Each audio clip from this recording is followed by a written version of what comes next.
Hello, everybody, and welcome back to another beautiful, beautiful day of Valorant Game Changers EMEA Cash Cup, May, hosted by EVC Tournaments. My name is Yulista. With me, I have Sleepy Bear, and today we will be bringing you the round of 16 series between FOKUS, Sakura, and FRG GC. Thank you guys for joining us. Very excited to have you guys here, and let's have a little run through about what happened yesterday. Obviously, I was here yesterday. You weren't, Sleepy Bear, but we can talk a little bit about what happened. So yesterday, we saw a series between Nap Lovers and Job Life Game Changers that Job Life took 2-1, and the teams that are going up today also won their series, as this is a single elimination bracket, with FOKUS Sakura winning 2-0 and FRGGC winning 2-1. So, Sleepy Bear, tell me a little bit about what you're excited to see today.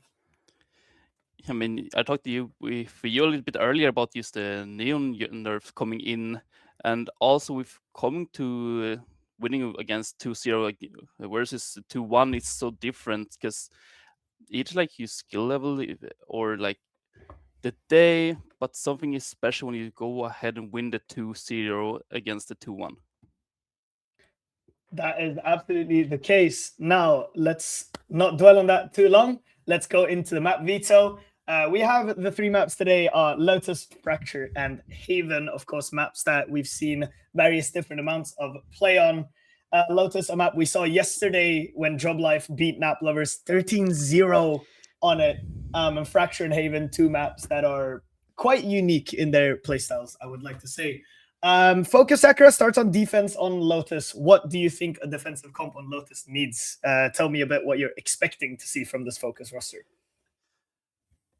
I mean, as I said, we talked about this Neon. We might see a Neon, we might not. Neon is like one of the very versatile, very engaged, heavy duelists right now. But since he got the nerf with the shotgun nerfs overall, we might not see her especially as much. There's maybe some Viper coming up, maybe some other like smoke agents. Maybe get to see some mix that haven't really been open too much. So I'm really not sure what else. I feel like right now in the current meta, you can see like almost everything actually showing up. Absolutely, that is definitely the case, and as well as on maps like Fracture and Haven, where you have to play it a bit differently depending on what playstyle the team picks. But let's not talk about Fracture and Haven too much. Let's talk a little bit about Lotus being the pick of FRGGC, and with FOKUS starting on the defensive half. Lotus being one of those maps that you can go very hyper aggressive or also very passive. So we'll see what these teams bring to the table. Of course, FOKUS Sakura, the team that have just been relegated from EMEA Game Changers after unfortunately going 2-7 in the regular season, and FRG GC, one of those teams that are more up and coming, I would say. Would you think about, I know you've casted League a lot more, League of Legends. How does that, in esports, the momentum, right, of just being relegated from a higher tier or coming up from a lower tier, who would you say has the momentum advantage here? I can see two different angles from the team just getting relegated. Like before the season started, like had like the vision, like okay, are we on the same skill level? How good are we compared to our other teams?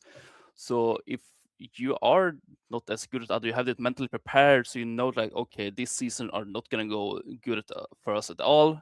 We're probably gonna lose. Like every single match we win is a win in our book, but we won't probably go that far in the tournament and obviously get relegated. So in that way, they can see the last season as practice, trying to go against this harder team, get some new experience, and learn the new game, like see how they play comparing to them. And also from the team coming up now, is having the momentum going really strong and just keep on going. It's like a train that doesn't stop. You just keep on pushing. Absolutely. I agree. We're just about a few seconds before heading into Agent Select. And during Agent Select, of course, we will be able to talk a bit more about what we're expecting out of the team comps. But FOKUS Sakura, I would say, is slightly favored. Again, they've taken map victories and even series victories in tier 1 game changers against teams like Alternate Attacks and Zenit Orange, if I remember correctly. FRG GC lacking that experience a little bit, but I would say not very much, as their team comp, to me, exudes confidence. I mean, right now we're seeing almost the same type of competition going up in this. We see Fade, we see Vice, we see Race, we see Omen is like one of the most picked smoke agents right now. I don't know if we can see like one single game without an Omen in it. So it's gonna be interesting to see if we get like the two exact components, then it just shows up to the skill level of the individual players and how they control each agent and how they cooperate in these big teams. That's really gonna push it. So I'm quite curious if we actually can see this too. Absolutely. I feel like this is exactly what we want to see. I mean, this is a very standard Lotus comp. Unlike yesterday, I don't know if you were watching the games, but Job Life busted out a triple Sentinel comp yesterday. That just completely surprised Nap lovers. But this is more what we're expecting to see. We're having this beautiful mirror comp that they're playing quite literally the exact same composition, not a single agent's difference. So now it's really all about who can utilize this composition to its fullest, and also probably who can shoot a bit harder. Isn't that right? I mean, definitely one thing I talk about very much when it comes to like these Valorant matches and on the high level, the first blood of each round is so important to get edge during the rounds, and each round are so important to just keep the credits up, to keep the money up, to keep the flow ahead, to keep on going. But I also feel like it's gotta be so hard playing these mirror matchups because you can't really play to your advantage because the other team got the same advantage as you. Exactly. I feel like that is exactly what's going to be interesting to see. And now we are just about to head into Lotus, with, of course, Lotus being one of these maps that we've seen so many different games on Lotus that have gone so many different ways, both in this tier of Valorant, but also in way higher tiers of Valorant, in tier 2, tier 1 game changers as well, tier 1 game changers that we'll just have to see what happens. I mean, the defensive side is setting up usually with the Viper ball, with the Vise on maybe C or A, right? And it's that crucial mid control on B that I think is going to be really in focus when you play this mirror comp, right? Who can lurk through B, maybe through the opponent's defenses, as well as if the Vise can actually successfully hold down a site. Yeah, I think both teams had to play around their Vice very much, used to use like this trap. She got the wall. Just trying to stop and get like any information, and also using the Fade, the Hounds. I feel like this matchup's gonna be so difficult for both teams to play because they don't really have an edge that I talked about. Because they both play in exactly the same comps, I don't really see how one will get an advantage of the other. So I would say it all comes down to the 1v1 gun battles. Absolutely. It is also on these single duelists, right? You got the Rays on each side. That will have to be the one to crack the sights open. And we'll simply have to see how that plays out, with the Omen being able to go aggressive as well. Currently, it does seem like we're in a little bit of a pause before we can get the map started. Something with the overlay, I believe. Well, we talked about a little bit of the competition. We talked a bit about the teams. Lotus is the first map, and you talked about Lotus is one map you can play very aggressive on, and also like very passive, like not really taking the gunfights. So, which of the two sides do you think we will see in this match? Will we see the more aggressive side, or will we see the more defensive, like doing the more calmer, taking your time? I don't know. I think it very much depends on. It depends very much on like how these teams decide to adapt. Very much. And that is what we're really looking to see. Like, for example, if FOKUS plays really passive, then FRG might, not do great on a super aggressive take. So I think it'll be a back and forth based on how these teams, what kind of philosophy they're running into this. And now we're going into the map of Lotus. It's gonna be very interesting. I'm so excited to see how this match is gonna fall out. And how we're looking right now, it's looking like they're gonna take a full-on A control with Vice alone on A. The Vice gonna be tested on the A site, flashpoint up, nothing else bought into this round but a wall to stop maybe one player to be baited out. But now it's FRG gathered up outside the tree, outside the revolving door, maybe waiting for their moment to strike. Smoke lands in front of them, obstructs the vision, and Yuki on the other side tries to venture, tries to prod, finds the head of Mali. It's about to be pinched from behind. Flash trap destroyed. And the hit's coming in on towards the A side. Strahlen about to be tested, finds one. Does she have anything left? Yes, she does. 2 more quick kills. Leaves only Yuki on her own against 3. Yuki's gonna find one coming from the behind. It's 1v2 situation, 15 HP left to... It started so good for the side of Frey, but they couldn't hold it down when the Vice alone on A side could take out 3 very quick succession, but gonna go open the door, trying to find a battle, but not hitting anything. Gonna have to reposition. It's very stressful. It would not look good for them. Finding one. Gonna look for the others, but the bullet doesn't hit correctly. And the first round, it's gonna go over to FOKUS. This looked like a disaster piece from the side of FRG after Strahlen got her 3 on the site, but they managed to make it look really close, courtesy of some really good shots from Yuki at the end. Unfortunately, the last one onto Adi was not to be found. And now heading into round 2, we're seeing, of course, a buy from the side of FOKUS Sakura. We're seeing Bulldogs, Guardians, Spectre, and Mali as well. Meanwhile, FRG forced onto that eco. And once again, they're gonna have an eye on A side. Right now, we're gonna take an aggressive push from the side of Sakura. The only interest in the orb, gonna go for a quick peek out here. Mali gonna not find anyone. Might give up a stinger here right now, but it's going down to Yuki with the Sheriff. And now they need to start backing off, but they're not really want to. They still want to dueling this. Finding one on Niku. Finding 2. Finding 3 with a crazy flick. How do you land that? And it's Adi. I don't know how you ever hit those shots, but well done. Adi with an absolutely insane flick that could have been such a disaster. It could have been such a disaster if FOKUS just didn't hit their shots, or if FRG punched back just a little harder. And if this is the type of level that they're on, then maybe they're in trouble, right? The over-aggression, the overextension. Sure, you have the gun advantage, but you're pushing out into the open with no contingency plan to fall back.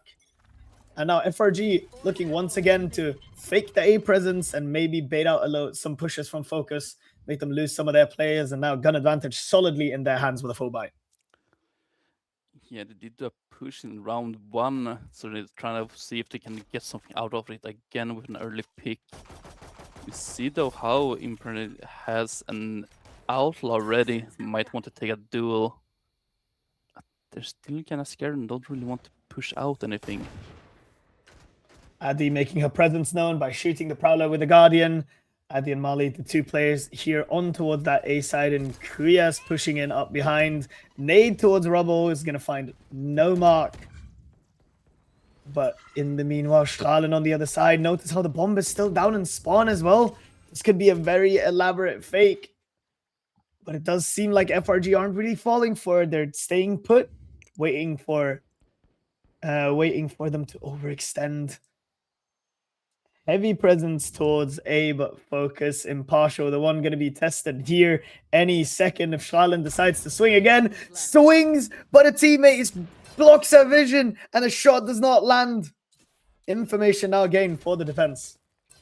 It's quite unfortunate the shot doesn't land, but now they want to take full focus on this side. It's only 15 seconds left of the round. They need to go now if everyone get something. TP's in, but not far enough.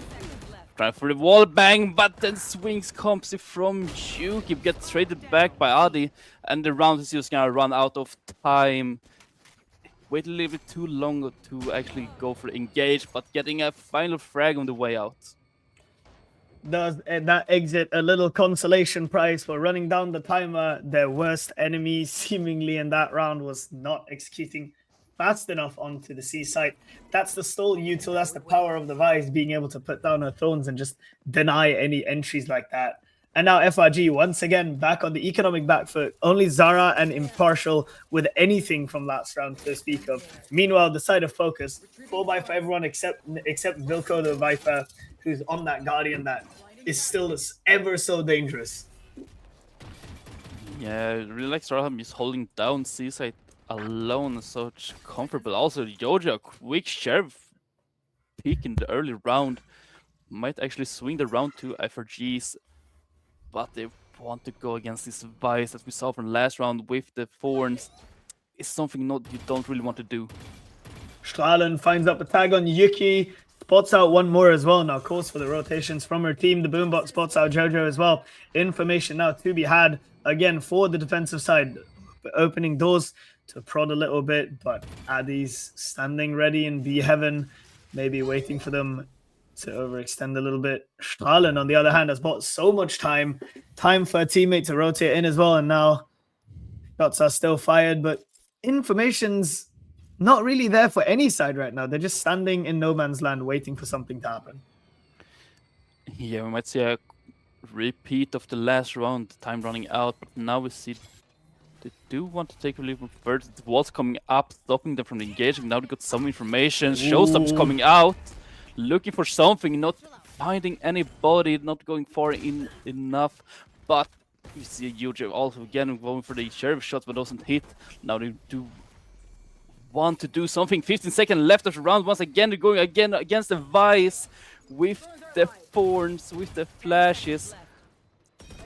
Once again, time running so low, and they're not holding the plant. 4 seconds on the clock. There's just no way. Running away again. FOKUS stalling all of that time necessary, and the spike just not having enough time to be planted. FRG seemingly playing a 5v6 against the time as well. Yeah, once again, I talked a little about it during the round. We might see a repeat of the last round, and we do see that. Once again, they're running out of time, falling down to the closest side. The closest side is C. And who do we have on C side except Vice that just shut them down so hardly? Once again, they need to be more aggressive during the early stage of the round.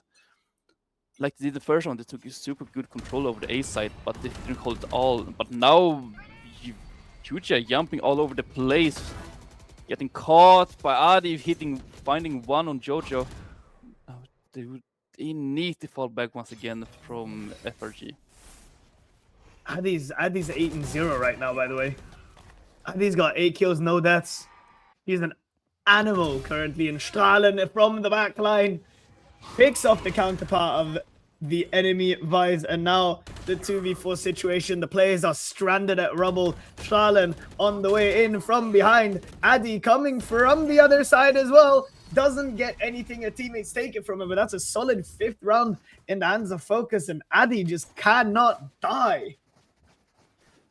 No, Addy doing an extremely strong start coming in this first map of the best of 3 we're having, going and saying 8-0 at the moment. And I don't really see FRG going that aggressive really want from them. They're taking their time playing slow, but slow isn't their game at the moment. It goes so much defenses from FOKUS. They have the Vice, they have the Viper. They can really shut them down from every engage. So they need to bait out the utility early in the rounds. But now we'll see with an eco buy from FRG if they can find anything. Yeah, this is an unfortunate situation for FRG, just seemingly not finding any holes in the defense. And that's what I was talking about pre-game as well, is like you have to match your opponent's pace or play harder against their playstyle, right? FOKUS are allowed to rotate their players over so that they have stacks. So maybe it's time for FRG to just pick one site and completely slam it with everything they've got, right? Jojo is about to trigger the shear, giving some information to the side of FOKUS Sakura, but most of the team is grouped up outside of Ace. Spike still left in spawn. The slow default once again might be the demise of FRG right here. Prowler doesn't spot. Meanwhile, Zara on the other side finds Nidix Vilko. Small advantage. The A side is open. They don't really know that yet, but if they just would have sped up now, they would have had the site for free. But now 3 players flooding in towards site from heaven as well could put a stop to their plans. You see how start finding impartial on the way inside with the spike. Going down, start getting the second one, getting refragged by Kuja. And now shows up coming out, but is this enough? But Yuji is there with the finding two to get perhaps a bike plant. It's a 2v1. This might be FRG's first round coming in. Alan, the only one left, gets spotted out by Yuki. The counter peak coming out from Jojo in heaven is well. The first round FRG find will be an eco. And now the question is, have they turned the momentum? Can they use this to keep spiraling rounds? But the upside of FOKUS winning 5 rounds for them is look at their money. They still have money to buy this round. They will have money to buy somewhat next round as well, even if FRG win the follow-up. Yeah, definitely. I think FRG perhaps is starting to find a way how to actually play this mirror matchup. I don't know how much experience I have it before, but we saw them, they got one pick, this noticed that A side were open, then you shot for it. So I think they need to limit test a little bit to see how just FOKUS is playing so they can even counter it. So I think their FOKUS, maybe I can see it kind of bait out some utility from them. Spike is still at spawn. The one to be tested as well. Prowler and B main spots out the likes of Jojo. But still, so much control given up on both sides, right? FOKUS have that deep robo control, but no C control at all. And it's just this. Addy's about to spot one out. Head has been spotted out. Star on top of that high angle now. Eve in the other side finds Strahlen. And now it looks like they want to pivot in towards the B side. That looks quite empty. Device runs into a Viper setup with the snakebite on the ground.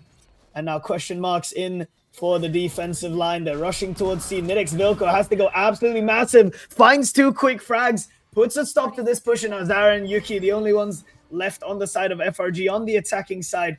Yuki, of course, the one with the bomb, has to step out the smoke into the crosshair of Nidix Vilko, is on for the ace. Zara, the only one left to find. 15 seconds on the clock means that Zara has absolutely no chance in hell to plant. So all she has to do is to save that gun. I really think Nyx is doing such a great job on just the C side, really holding it down well. And it's FRG trying once again now. I see them improving, that's getting more aggressive with their players. I'm trying to find these duels, but it isn't enough all the way. So I feel like still hard for them to actually get off their side. They don't really get the picks, and when they do, I feel like they're not really sure what to do with the picks once now we're going into a timeout taken by FRG. Necessary timeout, I would say. This is really the time to take the temperature, chat a little bit about what's going on, right? This round is going to be a light buy for at least 2 of your plays, but you could very easily swing it your way if you get an advantage, right? You have a Steel Garden to take away the opponent's weaponry. You have the Nightfall or the Viper's Pit to play a good post plant. And I think that FRG, they really need to turn themselves around. I think if not this round, the next one. Yeah, definitely. I totally agree with you. And I feel like they need to start taking more duels, but also like cheating them, not going the 1v1, getting the 1v2s, 1v3s, like getting this off angles and trying to multi-peak at the same time to get a better chance to actually come away ahead in the duel. But I don't really see. I see them how they play the default, as you're saying, going to the side, trying to look in the sea, trying to see if they can find something. But usually the only thing they find so far is this ability to ahead. Yeah, exactly. And that's the thing. FOKUS, this team is shooting a bit harder than maybe expected by their opponents. But now, once again, FOKUS looking to get aggressive with that A control. Viper's Pit invested immediately from the side of Nidix Vilko on towards that C site to deny any entries. Jojo on the other side dies. Viper's Pit now not ready for the post plant. Neither is the Steel Garden as Strahlen finds the mirror pick. Now only 3v5. Not the situation you want to see after you've just taken a timeout to have a chat. Definitely not. I'm not really sure what's happened just during the timeout, but this is probably what they did not expect it. Now seeing this double peak, I think it's hard to get through, but here, to see what they're doing. But Zara finding 2, gonna like pine for a third one, but the bullet doesn't land. It's a 4K to Strahlen, clutching up for this round. Back-to-back 4Ks in 2 consecutive rounds. First from the Viper, Nidex Vilka, and now from Strahlen as well. Seemingly just the gunplay doing all of the talking for FOKUS right now, and the macros just not even necessary to think about at the moment.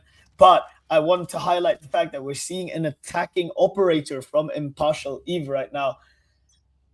This could go either way, right? That long gun can do so much damage, but it could also be detrimental if you have to play a disadvantage with it.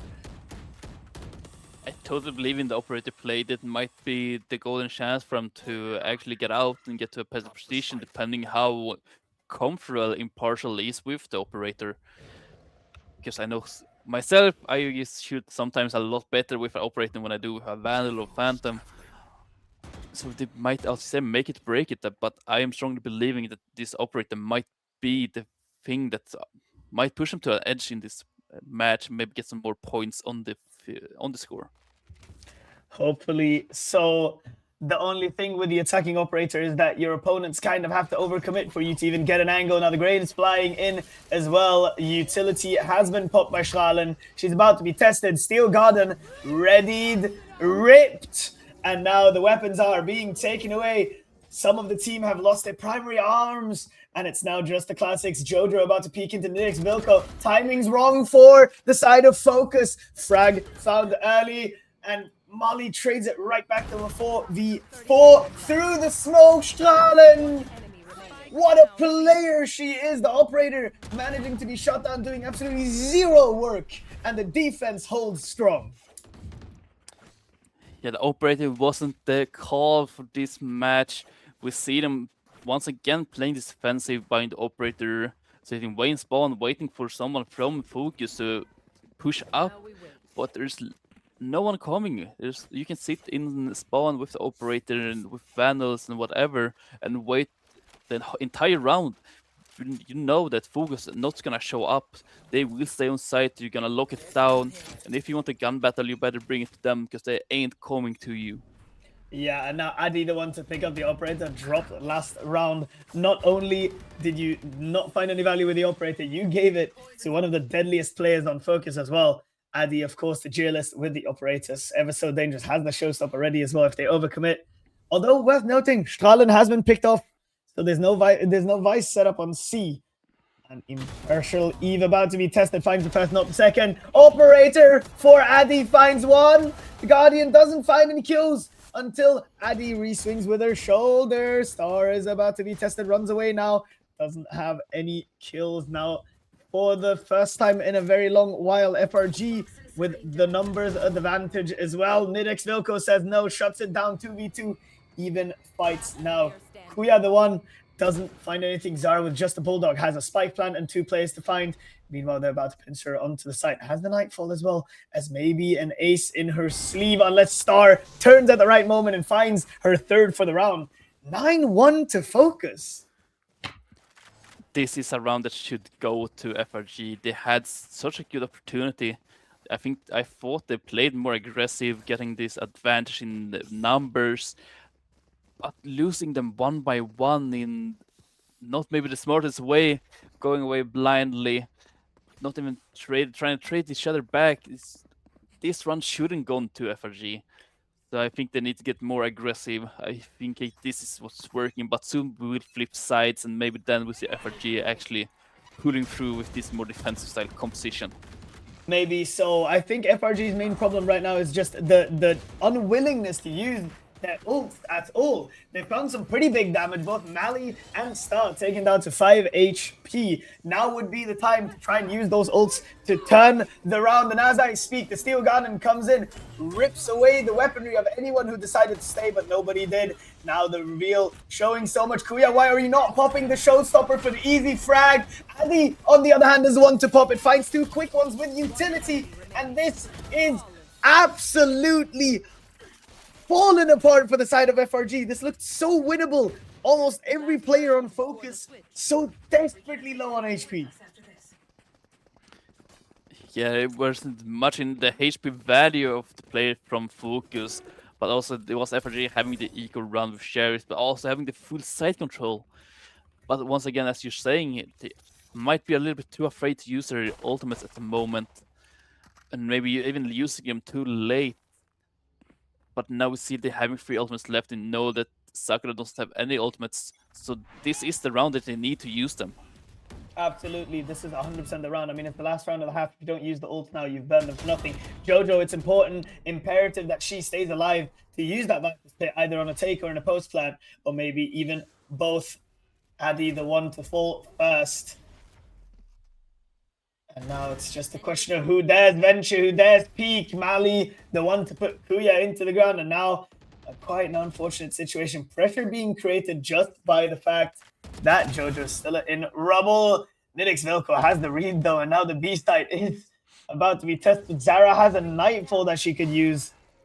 It's just not coming out for anyone.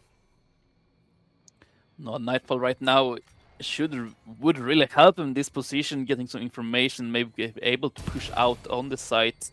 But now Stralem finding Yuki coming out the door, but turning away her shoulder, and Sara finds her mark. Now they're setting the full control against site. They have both ultimates. This round should not be losable for FRG. This round should go to them. They have the Viper's Pit and the Fade ult. It should not be any hard.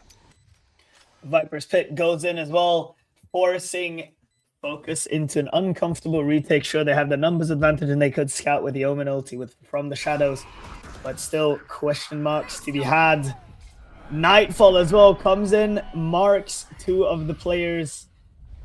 Nothing really invested off the back of that Nightfall, just a little bit of stall. These players not hearing anything and not seeing too much as well. Jojo maybe committed that snakebite a bit early, is about to find Star in the back. Zara in the meanwhile finds Mali, and Nidix Vilko falls as well. 2 to 10 half we have here. FRG roaring to life in the last round of the half and showing us that there may be hope yet.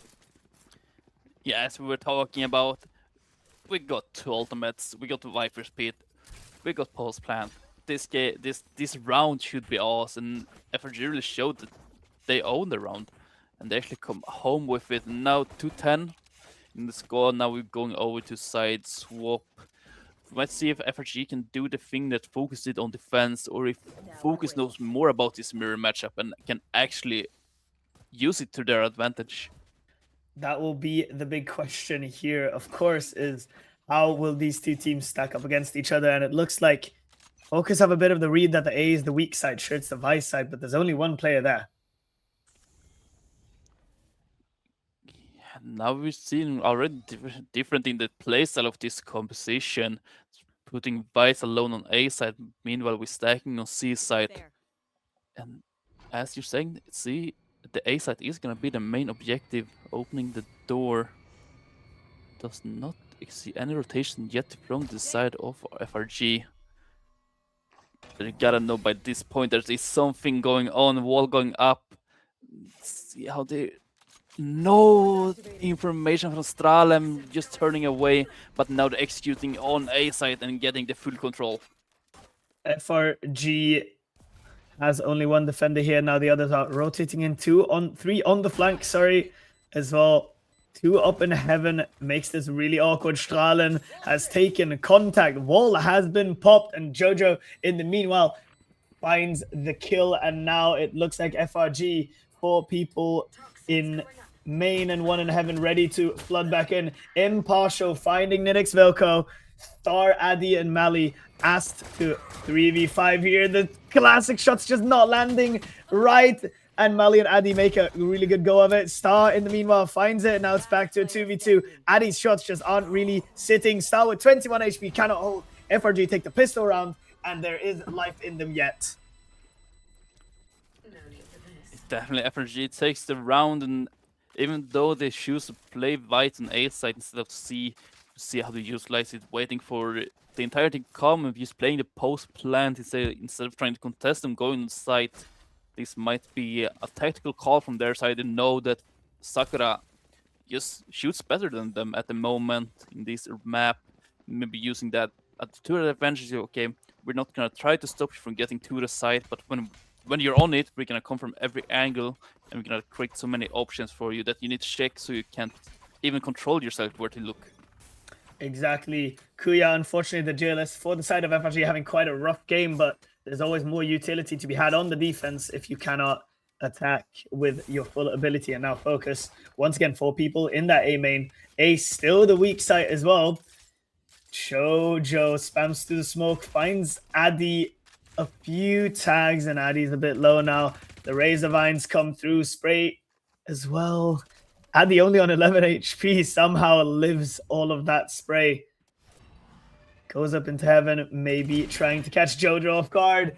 Doesn't manage. And now all the cat's out the bag and the information's in the hand of FRG now. Once again, the spike planted for the side of Focus.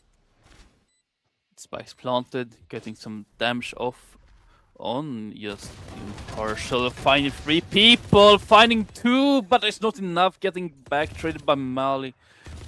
Now with the spammable, finding 1, trying to look for Stralem in the smoke, getting down to Kuja with the Guardian, and another round going over to FRG. Someone watched Koshmaras and Brock yesterday, tear it up with those machine guns, and decided, I want a piece of that as well. And why wouldn't they? FRG, now they're going to be tested for real. It's the buy round now for the side of Focus. And if FRG can hold this test, they get this round and maybe the next one as well, just because they're going to force Focus back on an eco. So now FRG's game plan will truly be tested. And you're seeing the side of Focus as well, shifting a bit of their players over towards that C side. Okay, imagine seeing a read from just FRG straight up, putting both Viper and Vice on the C side, moving away from the A side, kind of predicting Sakura from just not going A anymore, trying to go and change it up and go C. But FRG are prepared. They're sending Nyx on A side, trying to get some information, maybe bait them out. But we've seen from the last round how the Vices doesn't like to move from away from their traps. They're staying to the death. Somehow, Focus seemingly having the read of the numerically weak side again. FRG, meanwhile, with the lower buy, really have to play to their strengths, which is numbers. Impartial Eve is about to be tested. He still has the machine gun in a hand. Spots out nobody. Just waiting for her time to strike. Arc Rose deployed from the attacking side. Doesn't find the tag, and now positioning noted by the offensive side. Spike not planted yet, but it's about to go down any second. Now the spray coming through, and Mali falls through the Ares, and Charlotte now picks it back up, tries to plant it for herself. Meanwhile, FRG now with a numerical advantage can try to flood the side unless Nidix Velko in the backline somehow finds all 3. Finds the first. Second one is labored but gets it. And now FRG only 3 players on the site. Finds 2 kills in the meantime. Seeks to find the third. Addy in the smoke has to eat a boombot to the face. Star trades out 1 for 1. But Addy left alone. She's been so deadly, but she stands no more against Kuya, who seemingly has found her form and woken up. And now you talk about FRG putting to the test with now the Focus Sakura getting the buy round and not even winning when they have the buy round. So this might be FRG getting to the defensive side and actually pulling through with this type of composition they have put up both teams. So it will be even interesting if we can see Focus Sakura get any rounds from this point. We saw only FRG getting 2 rounds in the middle and the last round during their attack side, so it might go anyway. Currently, the defensive side seems to be the strong one by far, and now Focus, just with not a lot of money, looking maybe to do a fast hit towards C. But they're now slowing it down, not giving away too much information. Addy taps the orb, but decides to give it to Mali, and now the Nightfall is ready for a take. Eve really deciding to play like Koshmaris and Brock right now. The Odin is out in full force. Finds 1. Addy has tripped the wall, but that's the Nightfall already taken offline. Kyodra has to face the music and Nidix Vilko, the one trying to do the damage, but the damage not really landing enough. No, it surely doesn't. Still of Sheriff against the Odin alone on C side. Don't see any rotation from the side of FRG, and now slowly you see Adi making it up with the rest of the team. No smoke to smoke off the mains. You just have no reason to back off, but they do want to hunt. Gonna run straight into Crosser, finding one, but Adi trades back. And now is the Odin in control of Focus Sakura. Can he do anything with it now with the side controlled?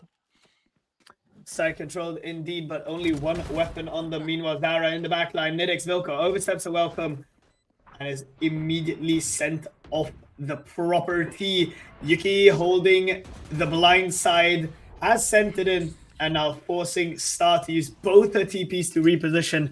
And now just frontside players. Remember that Addis is on 11 HP, but Kuya forced to a showstopper getting popped, but shut down before he can do anything. Star the only one left.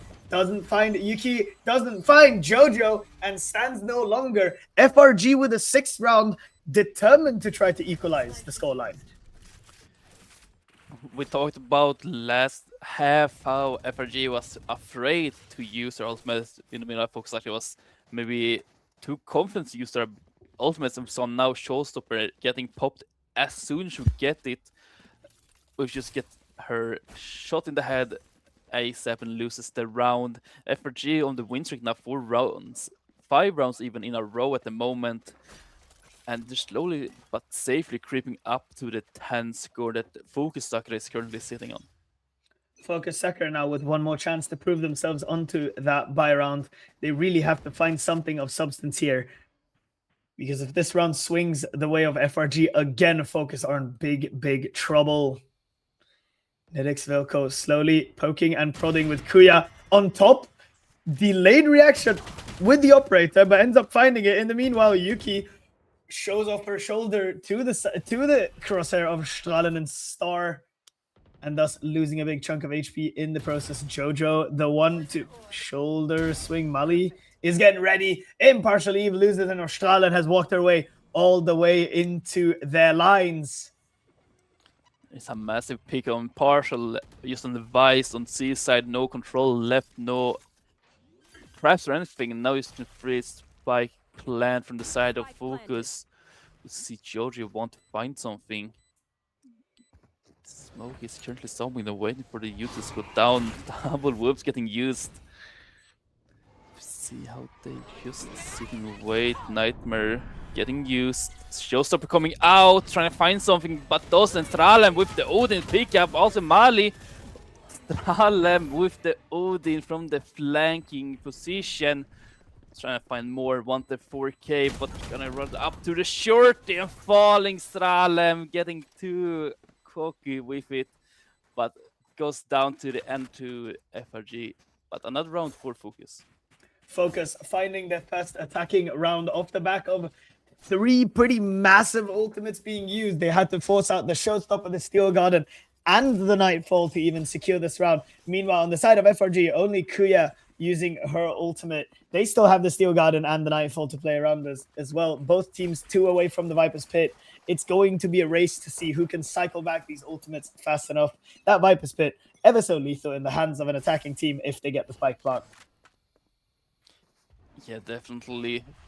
I couldn't agree more. See here, even the TP coming out, and now we're looking on it. They do want to move against the A side, but once again, they move against the side, and who do we find on the side except Vice sitting alone in Partial? Is ready with it once again. Gonna have to play the man disadvantage. We always see Strahlen going in, gonna get double cross, finding one, but doesn't get the other one. Sara with the trade offered on Strahlen. Might be good. Strahlen putting up a lot of work now, 17 and 13, but now they want to get in on site, and Odin from Impartial once again. But Mali is quick on the trigger. Spike's going down, and now it's going to force them into a retake from FRG.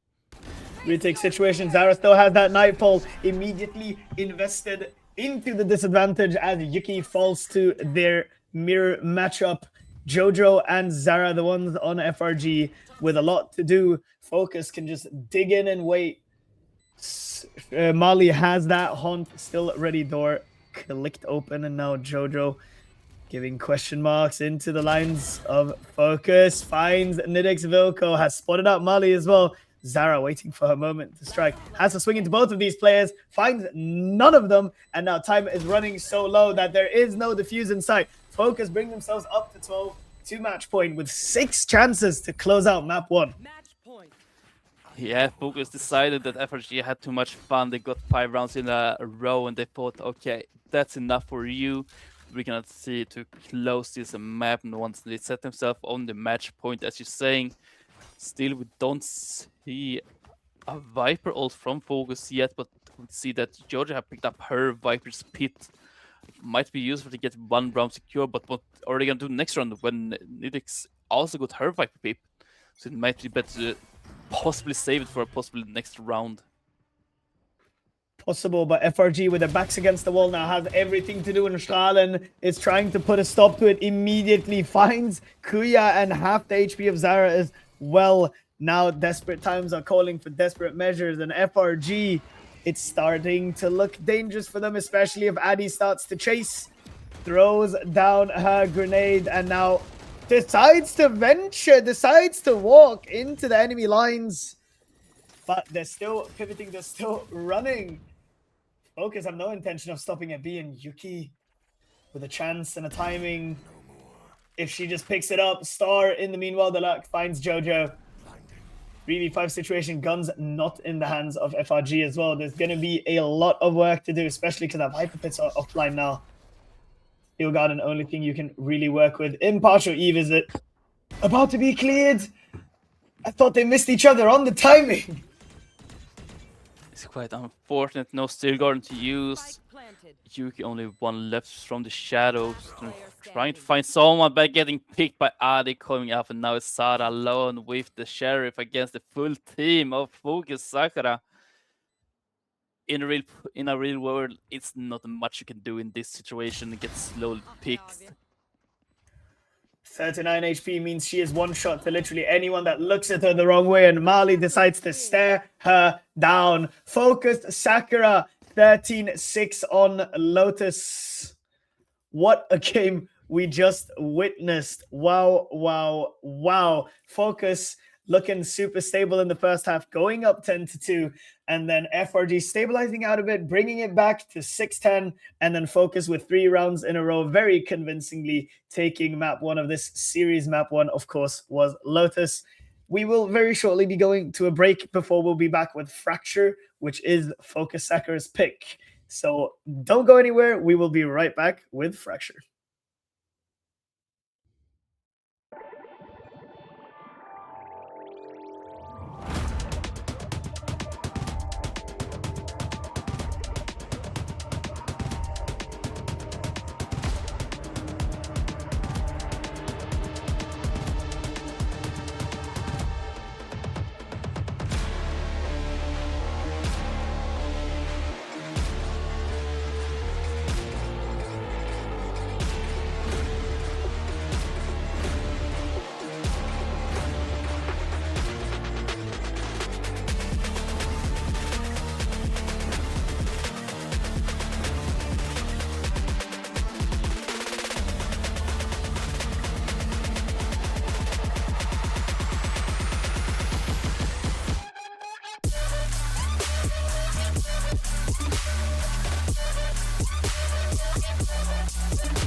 11, 12.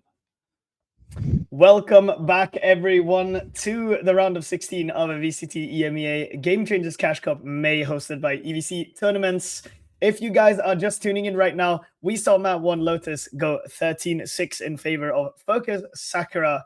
And now we are going into map 2 very shortly, which will be Fracture. But before we do that, we'll do a little breakdown of what happened on map 1. Lotus being, of course, the pick of FRG, where FOKUS went very dominantly up the first half. This is the stats from yesterday. I could talk about these stats, but that wouldn't be interesting to you guys. But anyways, while we wait for the stats to load, FOKUS, of course, going up 10-2 on that first defensive half. What a statement from them. And, you know, that's a hard position to dig themselves out of, being down 2-10. So, yeah. Here we have the actual stats. Tell me, Sleepy Bear, are you seeing any standout players that you want to highlight? I mean, someone I really want to highlight during this map is Stralem, that we see got the MVP from FOKUS Sakura. I just thought she was doing so extremely good on just defense, really locking down the sites, not letting FRG get any chance at all to get the side control when she was on the site. So from FOKUS Sakura's side, I think Stralem, and also from FRG, I think I want to give it to Impartial. Also, did very good work on Vice. I might be a little bit biased because I am a Vice player myself, so it might be a little bit biased, but I do like Vice. Yeah, I would be so willing to agree with you. Both of these Vices doing pretty big work for their teams. If it's Impartial with the Odin, or if it's Schlalen with those lurks that she has executed so flawlessly. But that is what we have for Lotus. A little quick breakdown. We are now about to head into Fracture. The Fracture being the pick of FOKUS Sakura, with, I believe, if I recall correctly, FRG starting on the attacking side.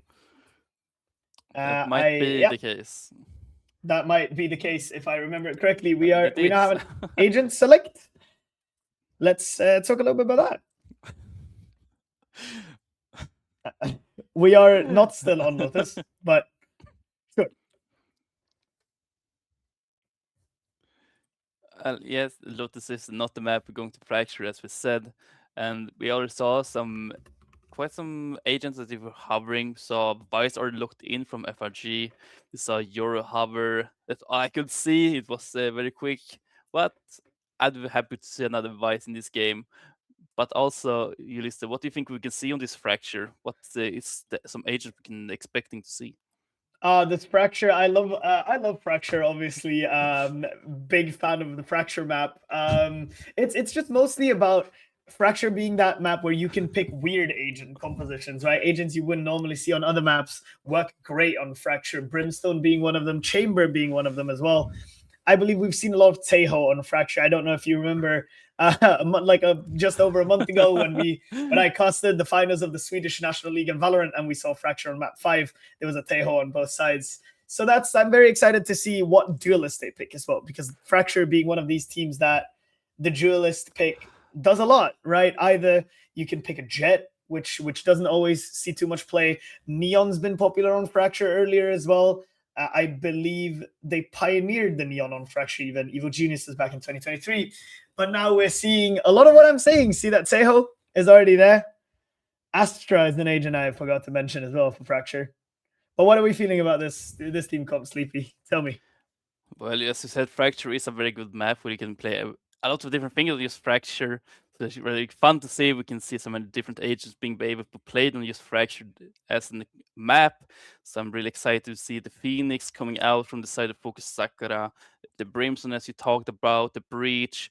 So right now, depending from what we saw the last map, when we had the mirror matchup, now we see two completely different compositions of agents coming out from the side of FOKUS Sakura. We got the Fate from the last map, got Brimstone, Phoenix, Cypher, that's also not seen. And I also feel like Cypher is some agents don't really see as that much anymore. And Race that we also see on FRG that's going with the Astra, Vice, Teho, as you were speaking of, and also Breach. Breach, of course, one of these agents on Fracture that can have huge potential to do a lot of damage when necessary or when set up correctly. This like Breach Teho combo as well, we've seen it a lot. Maybe the Rolling Thunder combined with the Armageddon can get some really good kills if you place them correctly. Meanwhile, on the other side, I'm seeing more of a tactical comp from FOKUS and more of an aggressive comp from FRG. If that makes sense, right? More tactical comp in the Cypher and the double duelist. Meanwhile, FRG going full anarchy mode with the Breach and the Teho, able to cause so many problems with their stuns and the displacement of enemies with aftershocks or guided salvos or whatnot. Yeah, that's definitely my read of FRG as a team. I feel like they are so good at being like technical and using their abilities to get control. So I'm really excited to see just Astra, Teho, and Breach being played right now to be able to use these utilities to force FOKUS Sakura out of their hiding and also trying to fight them in bad position for them. Also from FOKUS Sakura's side, we see them taking this more standard also, you could say, like simplification. We had two duelists, taking it calm, having the Cypher for the traps, Fade for information, Speed for the standard smoke. But one thing that I don't see it is just Omen, that I also feel like it's one played on like every map. Omen's definitely an agent that we've seen on most of these maps, and I'm a bit concerned maybe for the side of FOKUS Sakura that they don't have any regenerating smokes. So if they use smokes to sell a fake, they got to be very careful with how they use said smokes, which is why I also think they have a Cypher in the Phoenix for the cage and the wall to block off other sight lines. Meanwhile, on FRG side, you have Astra with regenerating smokes and those stars that regenerate, as well as the possibility of the Cosmic Divide to use that instead of smokes to preserve the utility for maybe a rehit or something of the sort. Yeah, definitely. And also like Fracture being such a short map, having this two-way to exit site, very quick to rotate over. I feel like it's gonna be very aggressive, very high in tempo during the rounds. I think the rounds is not gonna be as long as we saw in the past on Lotus when they lit 2 times, timed out because they even had more time to play on. But I feel like this map we're gonna see a lot more action happening. Definitely. So FRG now stacking all 5 players on that north side, ready to hard commit into the B side, defended by the Cypher and the Brimstone, and Nidix, Vilko, and Strahlen about to be tested. Both of these 2 players were really good last game at holding down sites. Kuya, on the other hand, has cranked up the tempo, finds the first blood of the map.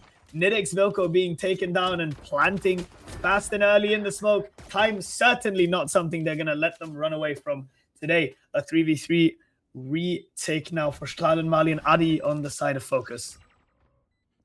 Seeing Yuki using the monk going behind from the side, also getting the taps of trying to get a response out of FOKUS Sakura. But they're not responding. You see how impartially getting one on Strahlen, talked about being one of the big, also using the utility, Yuki picking the second one. You see Adi alone on side trying to do something, but Yuki is there shutting it down. The first round is gonna go over to FRG. FRG with a resounding pistol round, with a strategy in mind of rushing all 5 towards the B side, planting early and using that stall util, the gravity well from the Astra, as well as the guided salvos on the Teho, being so invaluable to playing time. And I think that is something that will mark this entire map, is that FRG have time. They can play, I think it's almost 20 seconds or 17 seconds of time with just the gravity well and the guided salvos, which is an absolute insane amount considering the fact that Spike only takes 45 seconds to detonate. Definitely, once again, we see the side FRG going for the B side, but we see every member of FOKUS Sakura ready for them, finding Kuja as a flash coming out, Mali getting the 2-pick. Now this also putting the FRG in a bad situation. Gonna see how Sada trying to find something, but nothing happening. Joe just getting picked, getting 2 in return, a 2v3. Keep on fighting. Adi getting 1 on Jojo, and now we see Yuki alone in this behind the smoke, trying to get information with the camera. They know already Yuki is behind the smoke. Strahlen and Adi trying to do something, but they only getting 1 in return, and the second round is going to FOKUS. A round that maybe they shouldn't have won. FOKUS Sakura with just the amount of resilience, reading the attacking side perfectly, knowing they'd go for the same setup and committing all 5 players there. A beautiful supportive flash out of Shri from Star as well. Completely shuts down FRG's plans, and now they have to spread out, heading towards what seems to be an A hit. 2 from Dish and 2 from main. Yeah, that looked like they're gonna do something on AFC. Also, how Star's gonna go in an aggressive position, trying to get some early information on the players of FRG. Gonna go from the battle, but Yuki with the Sheriff hitting one nasty shot on the Star, putting them in a little bit of a more favorable position. Also see how Stralem coming out now. The one have been so devastating, finding one, but he traded back. The previous free situation, Spike is still around the A side, but not really sure if they keep on wanna go. Yuki and Zara only on those smaller guns, a Sheriff and a Bandit, to speak of respectively. Meanwhile, Jojo gets picked off as well as the stream freezes for us. So we cannot see, at least I can't see what's going on.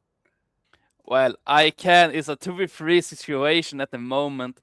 Spike is going towards the B side at the moment. And now my stream also died. All right, I'm back in. We have a little bit of tech issues on our end, but that is completely fine. Right now, they're still selling a fake towards A. Yuki and Zara have walked their way all the way towards B. However, placed down stars on A, making FOKUS go back towards that side. They're so detached from the offense. The Cypher Tripwire now being shot. Positions noted. 10 seconds left on the clock to plant. Yuki tucking into the corner. Plants the spike. Will get the Cosmic Divide off this as well.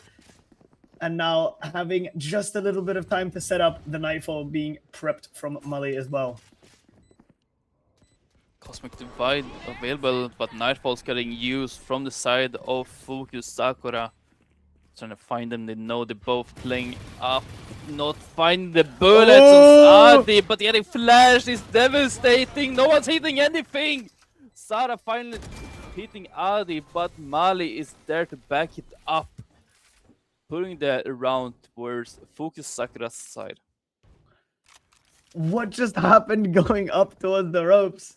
That was a whiff and a half, I think. But it ended up working out pretty fine in the end. FOKUS picking up another round that I think they maybe should have won a bit more convincingly than that, considering the weapon difference going into the round.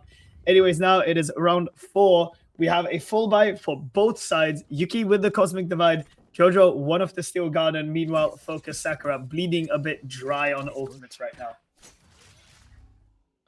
Definitely, it is the side of, yes, FRG that's having the advantage, but the ult advantage they have is getting picked the first whiff from Adi with the quick bullet to the head.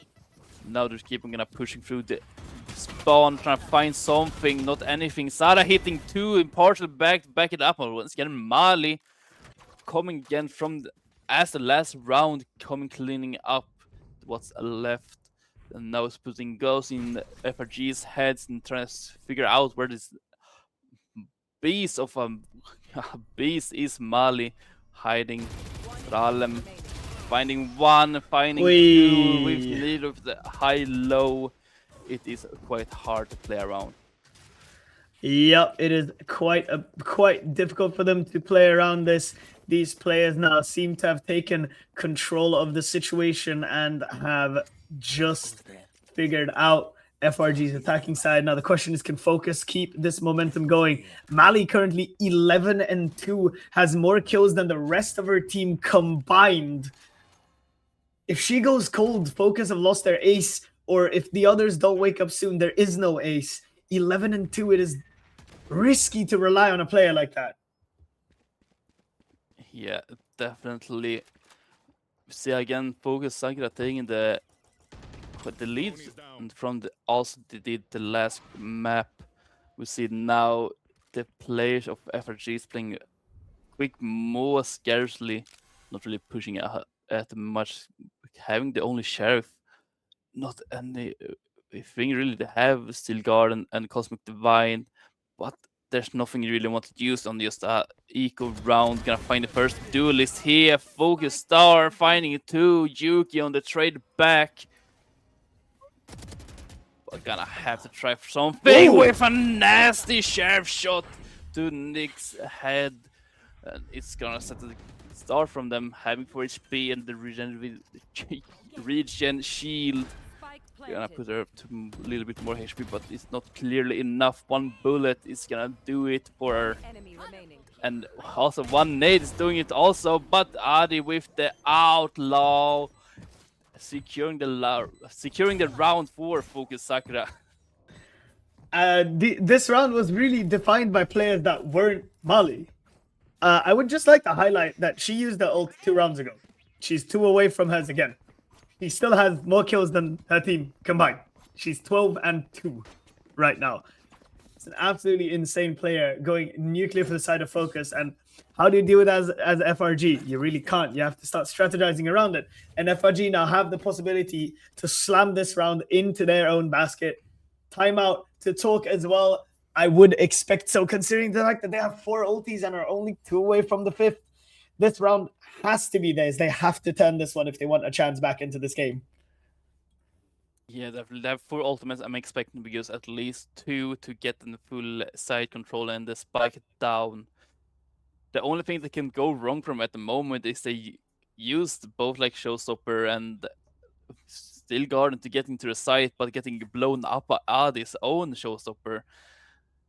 But as you're saying, Ulysses, this round really should go to FRG's favor, just on how much ultimates they got. Yeah, it very much depends on how they decide to use them as well. It's very much a case of FRG having to cycle their ults properly. If they use all 4 now, all they're doing is letting Focus go up to their 5 ults and then slamming 4 ults of their own. So it's about cycling, and I think that's where the main difference will come now. Is will FRG cycle their ult properly, or will they not? Jojo, the one to be tested here against Star and 2 others in the back line, looking close to the wall, getting ready to duck behind if the flash comes, and timing could be disastrous for either side here, depending on who oversteps first. Jojo now has to eat a flash to the face. Star, the one to pick off the first frag. And now FRG on the other side, meanwhile, hasn't really sped up. I think this is the main mistake. If they just sped up at the same time that Jojo was walking up, they would have had a better timing. Spike still in spawn. Nobody's touched it. One ultimate down from FRG, still having 3 ultimates to use, forcing them back to the side, but still not really committing to anything. They're moving it back towards spawn, pick up Spike, moving towards B side. There's only Adi there with the traps from Cypher. Still a really annoying position to be in. Kuja getting some information from A side, but is it enough for them to drag them over to A side, or will they still commit to B? 30 seconds left. Seems they're still walking towards B. Nidix Velko coming in to support Adi. Adi, of course, has that showstopper ready to go if it comes a massive hit. And now the Cosmic Divide is in. The Cypher Trip is active. Showstopper in. Finds 2. Meanwhile, Shaman finds Yuki on the other side. And time has run out for FRG. There's just no way Kuya can make this 1v5 happen. Focus up to the 5th round. Again, not what you want to see after taking a timeout. Only 1 ult invested on the side of FRG. Meanwhile, they got up to the Armageddon as well. On the side of Focus, Showstopper, sure, invested, but they're really close to 3 more ults, and Star has the run it back as well. Yes, the 1 ultimate used on both sides. Cosmic Divine and Showstopper used respectively from FRG and Focus Sakura.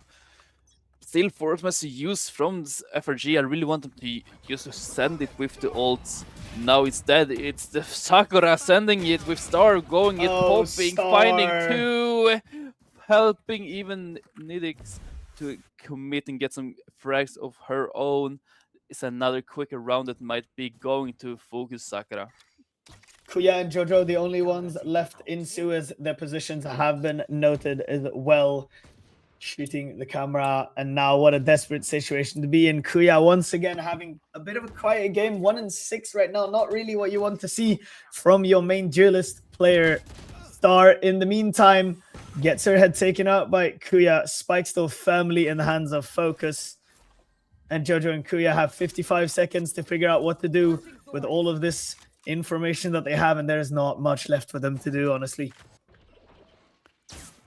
I don't think so either, but they are gonna make it towards site to get some information on where they can. Steelguard getting used. Really? Also Showstopper, they want to get something from Really? this round, not checking the corners. And Jojo is going down. Nidix clears up Jojo in the end, and the round is going over to FOKUS Sakura in the end. What a disaster piece of an ult combination. The thought was there, but bonking her head on top of the steel beam when satcheling was certainly not in the plan, and that just messes up the entire flow of the Razor ultimate. But FOKUS now pulling away 5 rounds ahead, guaranteeing themselves at the very least an even halftime. Reminder that FRG are the ones who picked what site to start on. Going up 1-6 on your own site pick is not great. Not really great indeed. FOKUS Sakura really taking control over this map also, but I have to have in mind this map Fracture was the choice done by FOKUS Sakura, so they should be more aware of how you should play it. And I even see them in their gameplay, they are more calm and they know what they're doing. Comparing to FRG, I feel like they are a little bit lost at the moment. They haven't found their footing. No, it really does look like they haven't found their footing and they haven't found a strategy that works great for them. Yuki now the one to put in the stars as well as the Armageddon coming in. Does not stop Nidix Vilko from getting another one. Orbital strike as well from Strahlen. Picks off Zara, and now she is walking up right behind the Firestorm. She's looking to get aggressive. Meanwhile, Addy on the other side picks off Yuki. Star, Eve falls to her as well, and Addy in heaven meets her match with Kuya, and she would have to ace, and she cannot stand. 1-7, 7-1. That is not great for FRG. They looked so competitive in the pistol round, and even the follow-up round looked a little bit labored, but still, FOKUS Sakura ever so in control. Yeah, definitely. And I feel like Mari has slowed down. She taking a step back, letting her team do some of the work, not really pulling all the weight alone. Gonna have to share some kills to the rest of the team also, but still having ult up again. They could be aggressive, but Adi's quicker on the trigger, finding 2. Want to maybe go for an ace, possibly have all 3 members on one side of the map. Jody getting hit by the nade, getting closely. Double swing, but it's enough. But Mali, as I just talked about, is ready in the backline, finding 2. Mali getting really proactive, helping her teammate win it in Strahlen in the backline.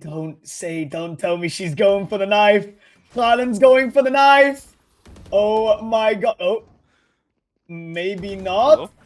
What? No. What am I watching? Strahlen with a knife on FRG Yuki to bring them up to 8 rounds and a half. My god, what did we witness? Adi with a quick 2k, Mali following up with a 2k of her own, and Strahlen ending the round by stabbing Yuki in the back. Getting team flashed by Star, confusing everyone, even so her own teammate. And we see him running around like headless chickens trying to find something. But in the end, Strahlen getting the knife kill in the end. But now we see how the team of FRG is moving all the players towards the B site. Quickly, Nidix really want to find something. Coming for Night, where we have also from behind. Oh my god, Mali! Finds 2 quick ones. Strahlen and Addy on the back line. Yuki, the only one left standing, has to find all 3 here. Cannot even find the first. 9-1. FOKUS really demonstrating that they can play slow, they can play fast, and they can match their opponent's tempo. Yeah, it's looking darker and darker from FRG's side of the field, as the towering FOKUS Sakura is covering the entire sun for them, not sharing any sunlight. Now won 9 rounds in a row. It must be devastating for the side of FRG. FRG once again committing majority of players toward the north side of the map on towards B. Impartial Eve with the little scouting drone. Checks the close angle, now runs in towards mid. Meanwhile, Nidix, Vilko, and Mali decided to leave the site a little bit, maybe retake. Jojo is getting caught off guard, and Mali finds another one of her own. 17-4 currently. And now they're onto the site. Showstopper still ready for Kuya. The question is she going to use it maybe to get some space? She has no chance because Mali's there with a gun and a bullet to her back. And now they are truly pincered in, and Anti quick on the trigger. Yuki a little too slow for that. Zara sticks out as well, and now Eve left in the impossible 1v5. Only finds one for her troubles. It's 10-1. FOKUS guaranteeing at least the same scoreline at the half as last map. Yeah, and once again, forcing players of FRG to go more on an eco-sided by seeing half shield, Regent shield, and some Guardians picks up even some Vandals. If they lose this round, the next round is going to be devastating for them.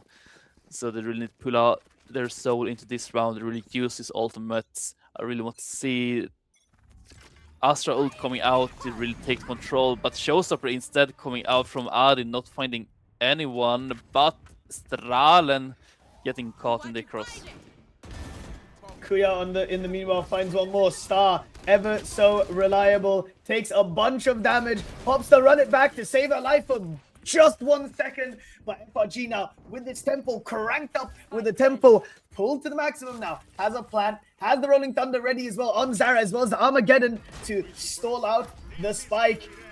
Armageddon's in. Rolling Thunder still not invested, just moving them out of the way right now.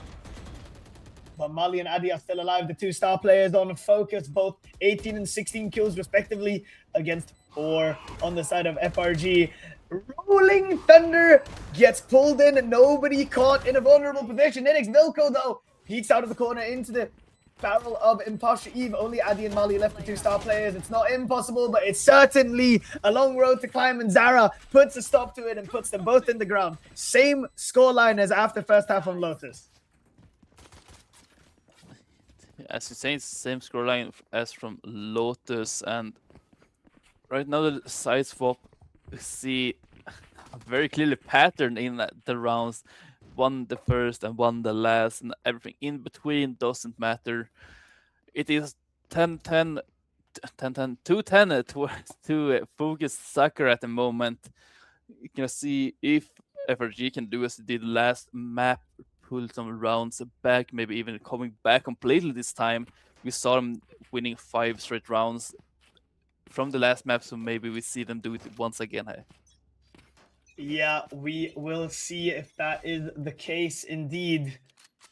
And now FRG on the defensive side, the B site, the location for seemingly the big fight for the pistol round. Nidix Vilko is about to swing into 2 people right here and a breach stun, trying to run away desperately for life to the ropes, managed to jump on the ropes, and they just don't have the time to chase her down. The site firmly in the hands of FOKUS. Sakura Star even pushed up all the way into spawn. Doesn't matter though. FRG quick on the draw with the classics. Spike is going down. How FOKUS Sakura had to claim the defuse, jumping back into nades extremely low, but not lower than Impartial. The 1v1 situation is a plant is diffusing. FRG Jojo gonna go up and challenge, but the 1 HP. Adi clutches up, getting 2 people on 2 HP. Can take 1 HP from each of them, but it is incredible how you get away with it. What a play from Adi, and what a disaster for FRG. It looked like they had the round in their hands solidly ready to win. And then Addy decides that it's her time to step up. 20-7 with Mali trailing just behind at 18-7. These two players have been the standouts this entire series and have done almost, I would say the majority for FOKUS. Yeah, definitely. I agree. Yeah, we're pulling so much weight now. Star with one quick and also impartial missing entirely as she walks by. Quick advantage over to FOKUS Sakura once they want to now commit on the B side, having full control. See how Star going very aggressively towards the spawn of FRG.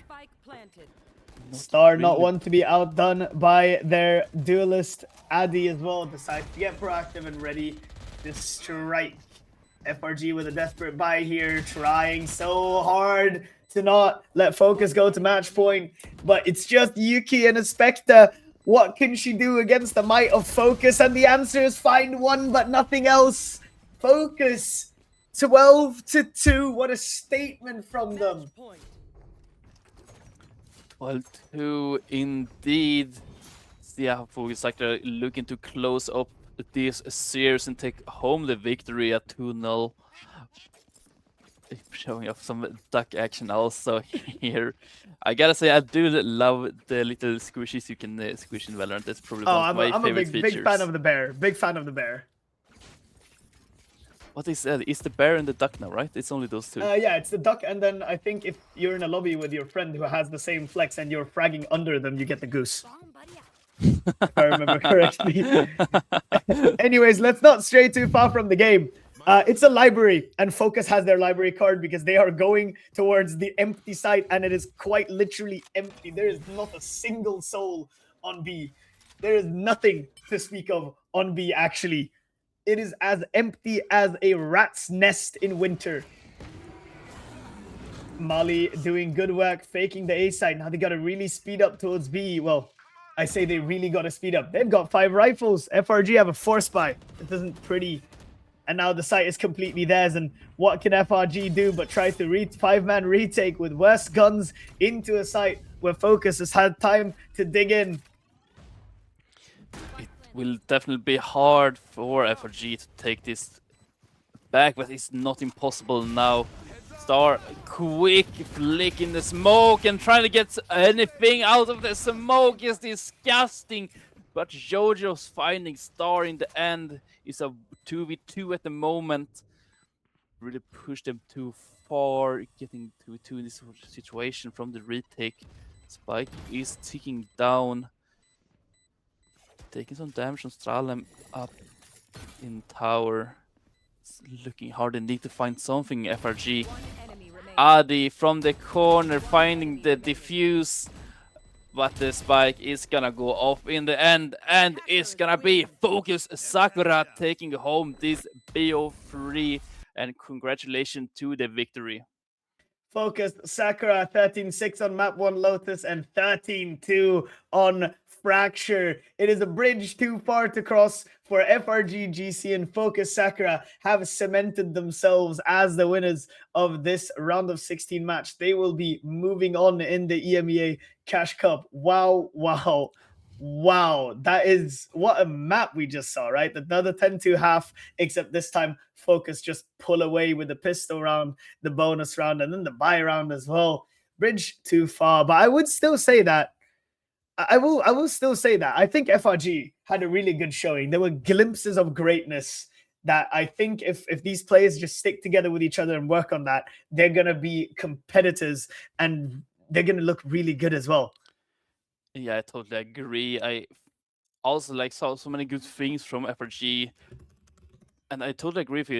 If they just keep on sticking and playing with each other, keep on grinding, I can definitely see one of these teams, just FRG being the top teams. But also here we're having the stats for the Lotus. But once again, Fracture, as we was talking about, is one of the more aggressive sides. And also on Fracture, we saw the both agents can see anything. So I'm quite interesting. And once again, Lotus coming up. And guys, we know we used to love Lotus up in this. A little throwback to Lotus, and now we have the Fracture stats to talk about. And listen, this is what I'm saying, right? Addy and Mali going absolutely nuclear the entire map. Star waking up in the final few rounds, not to be undone by her teammates. Meanwhile, on the other side of FRG, quiet game for a lot of these players, a quiet series, I'd say, very unfortunately. But still, it's just like, what can you do against the might of Addy and Mali, who both just activate and shoot like they've got built-in aimbot, right? Yeah, definitely. And I really want to give like the MVP. It says Adi, but I'm so impressed by Mali's performance during the earlier rounds. It was incredible to see how she just locked down the sides, getting so many picks. Like, I think she had like 3 or 4 rounds in a row. Her entire team's kills combined, she was shutting down all the hope for FRG. So I think, even though it says Adi on the scoreline, I think Mali did the best for me. Adi may have had the KD this map, but Mali, I think, has been the stable rock of FOKUS Sakura, the stable cliffside the entire game. And on the initiator role, no less, right? The utility is mostly meant to be supportive, but she just frags like it's nobody's business. And well, I mean, it feels like kind of fitting, right? Mali, we given her the MVP. Today's the 17th of May, which is Norway's Constitution Day. Vi gratulerer med dagen to all of our Norwegian viewers. And I would just say, like, you know, congratulations on the victory and as well as the beautiful performance on all of these players. So yeah, I feel like I kind of want to see the head-to-head between Adi and Kuya as well, if possible. On Fracture, these two race players were, you know, we highlighted them, we earmarked them at the beginning of the series as the spearheads for these teams as they were heading into this map. Raze, of course, being the movement duelist on a team, and Fracture being one of these maps where it's very important for your duelists to be able to move a lot. This is also from yesterday. I believe that was map 2 from yesterday. But of course, like as I was saying, the movement on Fracture is just so important, which is why Fracture was one of those maps where very early on they already pioneered the double duelist. Victor on Optic played Neon way before anyone else did, as well as Kong on the Raze or something on the Jet. Having these movement duelists means a lot, and I kind of want to see the head-to-head between, like, the head-to-head between Kuya and Adi. Obviously, we can sit here and say that, of course, Adi shot harder. She has almost double the kills, but it's about the impact and it's about the space that they can create, right? I mean, I definitely can agree less with you and what you're saying. They both had such big importance in the match and just on the race, and we were talking about the mobility characters being the one of the like pinnacles and like what you trying to look forward with the League of Legends, the Jet and the Leo and everything. Yeah, don't think you think of League of Legends having another stream later today, and it's a lot of esports going on. And as well, not to just say that, we have another game coming up later as well here at EMEA Cash Cup with EVC tournaments. I believe the next stage would be the round 3, I believe, of the playoffs. So that would be the quarterfinals, if I'm not mistaken. So there will be a stream for that here later as well. Teams to be announced, which game it will be covered. But that has been it for us for this game between FOKUS Sakura and FRG GC. I've been Yulisto. He's been the Sleepy Bear. And thank you guys very much for watching. Stay tuned and come back for the quarterfinals later today.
Welcome back, everybody, to Valorant Game Changers EMEA Cash Cup May, hosted by EVC Tournaments.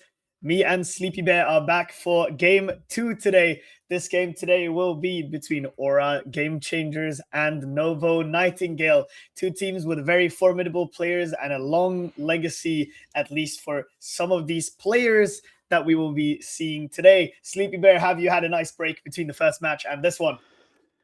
Yeah, it's been nice. I wish I could sleep a little bit longer, but you know, I will always be sleepy. While we go into the maps for this current BO3, we'll start in Haven. That Nova picked, and Nova will also start on the defender side. Breeze will be the second, and we'll end it on Split if we go to a third map. Absolutely. Haven, Breeze, and Split are all new maps for us. Today, we saw, of course, a Lotus and a Fracture earlier. So it is very interesting to see more maps. And I'm personally very interested to see how these players are going to perform. Novo Nightingale, of course, having a long legacy as an organization, right? They've been in Game Changers kickoff this year. They played in Project Blender last year to great success in Blender Spotlight. Meanwhile, on the other side, on Aura GC, you have a player like Luxi, who's played in Game Changers before, and Giuliano, who's the 2022 World Championship when she played with G2 Gozen. So no matter what happens, we are going to have an absolute banger of a series today, and we are jumping right into Agent Select. Yeah, and I do like Haven myself. I like Haven is one of my favorite maps to just commentate on because you can do so much on it and you can do so many different playstyle on it. And right now we see Neon actually being picked by Aura. We had a talk earlier in Listo that Neon got hit by this nerf with the shotgun nerf also. And we weren't sure if we really would see any Neon games today, but we've clearly proven wrong with Neon being picked up here by Aura, but also the Omen, the Killjoy, where the default agents picked on this Haven with Sova, but also on the Novo side, Cypher getting picked up. That I'm not really used to seeing just it being played that much. I do like Cypher. Cypher was one of my first agent that I played. I like him, but it's not really something we see often. No, definitely not on Haven. Killjoy, of course, being the favored sentinel on Haven most oftentimes, as well as Chamber now seeing a few pickups from teams these past few weeks on Haven. But I'm very interested to see how this game goes. Obviously, we're seeing a different playstyle philosophy on both of these sides, right? You have the double duelist from Novo Nightingale with the Phoenix Jet combo. Meanwhile, on Aura GC, you have a Viper Omen playing double smokes. Otherwise, flashes. There are no flashes on Aura Game Changer side, so they will have to crack open sites in other ways. And I think that's what the Neon is so disgusting on the attack side is the possibility to just crack open a site when you least expect it. Yeah, the thing with Neon, you can super easily take space with the highway, the walls. Compared with the Viper walls, you can just deny so much information from the defenders from Novos. So I'm really excited to see the combination they working with the teamwork with just the Neon and the Viper in this current matchup from Aura. But also from Novo side, I do want to see Jet and Phoenix work a lot together. Phoenix using his flashes to get Jet into the sites, Jet taking full control of the site with her smoke and dashes, compared with Sova's darts giving information. So I'm really excited to see the amount of teamwork we can see from these both teams that's so greatly good at the game. I'd say both of these teams are playing a very speedy comp, so I'm excited to see how they're going to set up their duelist players properly. Of course, that Jet being able to dash backside and the Neon having that fast lane that she can run through. This is going to be a banger series no matter what. Both of these teams just won 2-0s. Novo Nightingale faced off against, I believe it was Rafa Esports, and Aura GC just won a 2-0 over Lille. So both of these teams have quite the momentum coming into this match, and we will see what happens. Can the trainers be stopped? Can they stop these teams from running away from each other? And with that said, we are just about 3 seconds onto the game. And now it is time for Haven, Novo versus Aura. We're going in-game, as you say. Neon already taking control of Garage here, but have Hyper Trap getting information that someone's trying to break in. Now from the smoke, try to find something. Sasumi finding two Sumro with the explosive entry. Or setting them to a 2v5 advantage. Ryota and Reinsa put in an uncomfortable position on the pistol round. The 2v5 retake ever so difficult, especially if they are split up as far as they are. Ryota, the wall, blocks off the sightlines of Samsi. Luxi on the other hand, has her head on a swivel and is ready to pick off Ryota. Now Reinsa, the only thing left to do here is maybe try to die to the spike to deny it, giving any money, any extra money to the side of ORA/GC. Tara, the one to jump spot. Relay bolt coming through. Reinsa stunned up and she gets the frag on it. A flawless pistol round to start off this series. A very, very strong start we're seeing here come away from Aura. Is the 2 easy first kills from Sasumi. That really sets the tempo of the first round, really pushing it towards a very likely victory for Aura. And now also buying out, picking up some scouts, some Vandal already on Tara. We see some Spectre coming out, meanwhile Samiruto is taking more of the utility side. The Bandit, of course, still lethal against opponents with no shield, which is what we're seeing on the Novo side right now. And Tara picks up Maya very early. She's not looking the right direction. However, Novo Nightingale exploring Silong with 4 players. Sumi Ruto with the Bandit about to be tested. Finds the first. Magicia falls at her feet. Ryota trades it back. However, no gun handed over. That's still just a Bandit. The gun not handed over, but the A side free for the taking. Giuliano TP'd up into heaven with Tara rushing up forward. Samsi, in the meanwhile, finds one with Marshall. Of course, this weapon is one-shotting anyone on the Novo side. And now this post-plant looks essentially unlosable for Aura.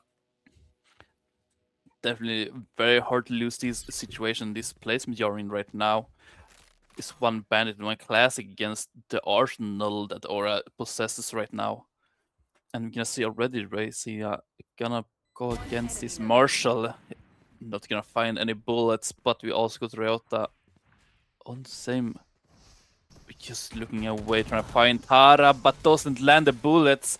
And another round going over to Aura. Aura Game Changers picking up their buy round now, heading into the bonus with a rifle in the hands of Tara. And also a rifle bought up for Sumi. Although it's just the Guardian, it's still a better weapon than what she had last round with just the Bandit. Novo Esports now going to be tested to see if they can win the buy round. Yeah, and how it looks from it, it's going to be a focus on the C side right now. Pretty comfortable push from them. Probably going to use the fast Neon to get some side control. See how they position from the side of Novo. They have given up a lot of space now. Are taking the lead in this engage. And more or less, they will get the full side control without any fighting.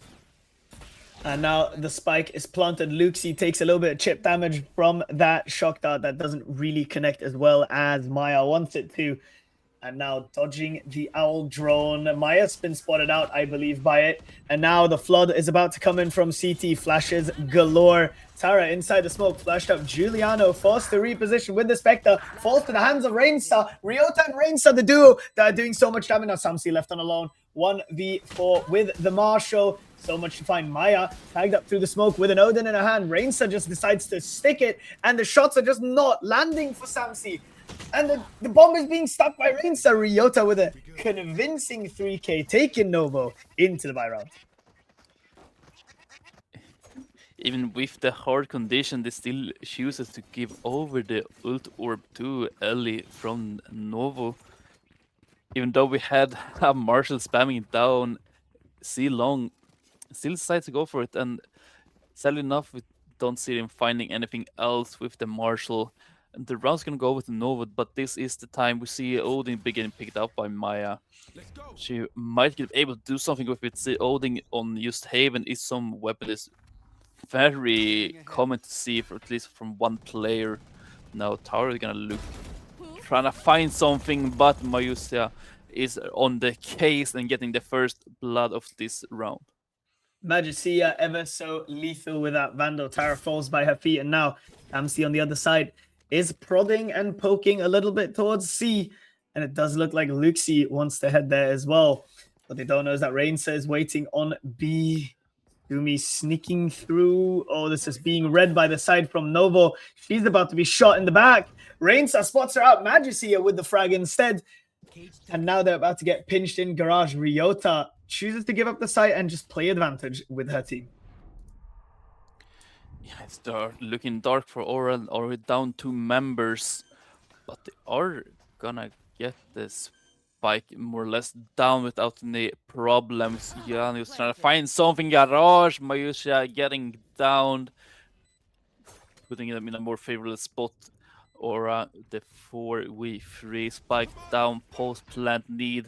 Phoenix ult getting ulted, trying to get control. Ellie finding one, not the second one.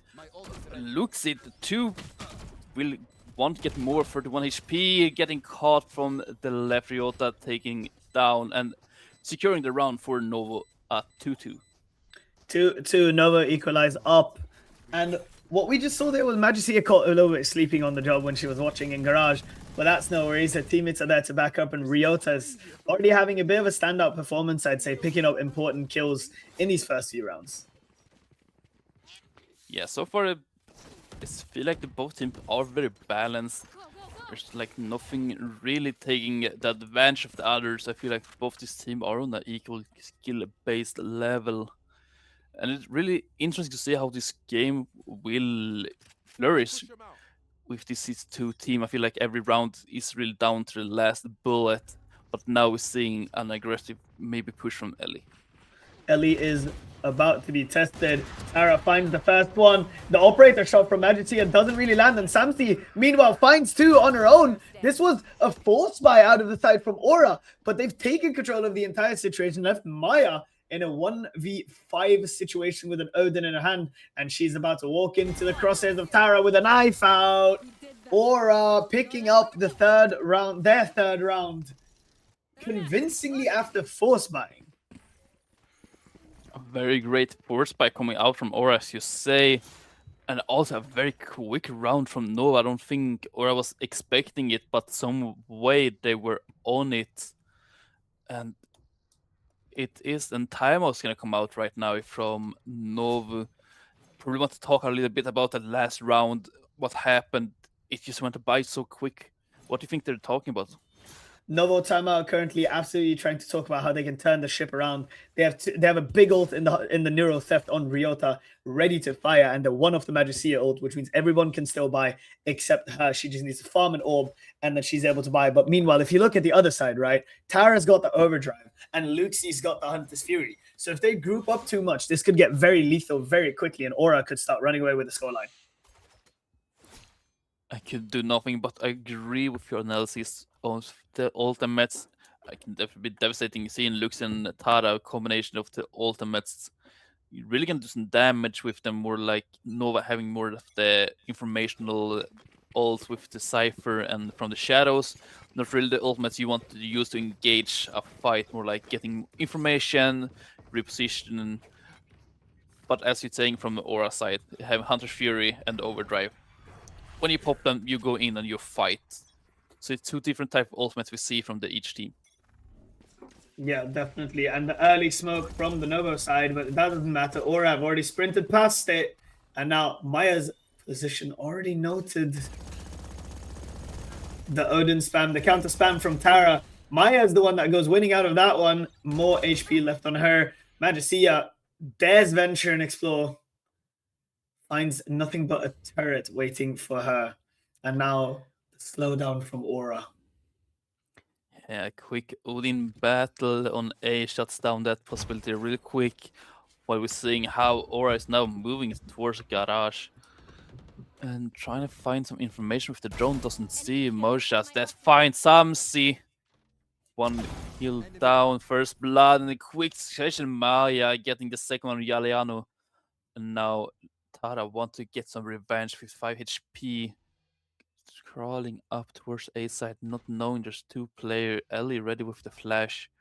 Got a great opportunity to get 3 kills right here. On the flash. And there we go, Maya and Ellie with a very good combination and cooperation. getting an easy dub for NOVO.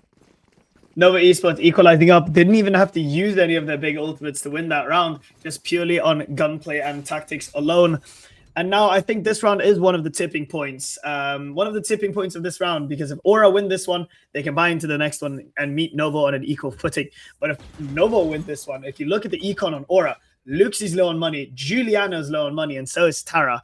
And it could be a costly next round if ORA have to force. Yeah, definitely. We saw what happened last time. ORA forced, went a quick round towards them. Now Tara once again want to make through the garage. No trip mine this time, using the sonar dart also to get some information. Nothing comes out, and Ryota is getting a bit too close here, having backup also ready. Helio ult being ulted, and also 100 Fury getting used. Both 100 Fury getting used. Not really hitting anything. Ryota finally, last bow hits. Now also overdrive being used by Tara, trying to find Rams. Yeah, got it. And now it's a 2v1 situation. Maya with the Odin against Tara, and Luxi with Vandal each, getting the spam through the boxes. Now it's a 1v1. Tara challenges the dink, but it is not enough. The Odin damage headshot is not enough comparing to the Vandals. Tara coming away with 29 HP. ORA Esports pulling away with just one round. Again, though, big ults used. Hunter's Fury, Overdrive, and the lockdown to get them that elusive fourth round.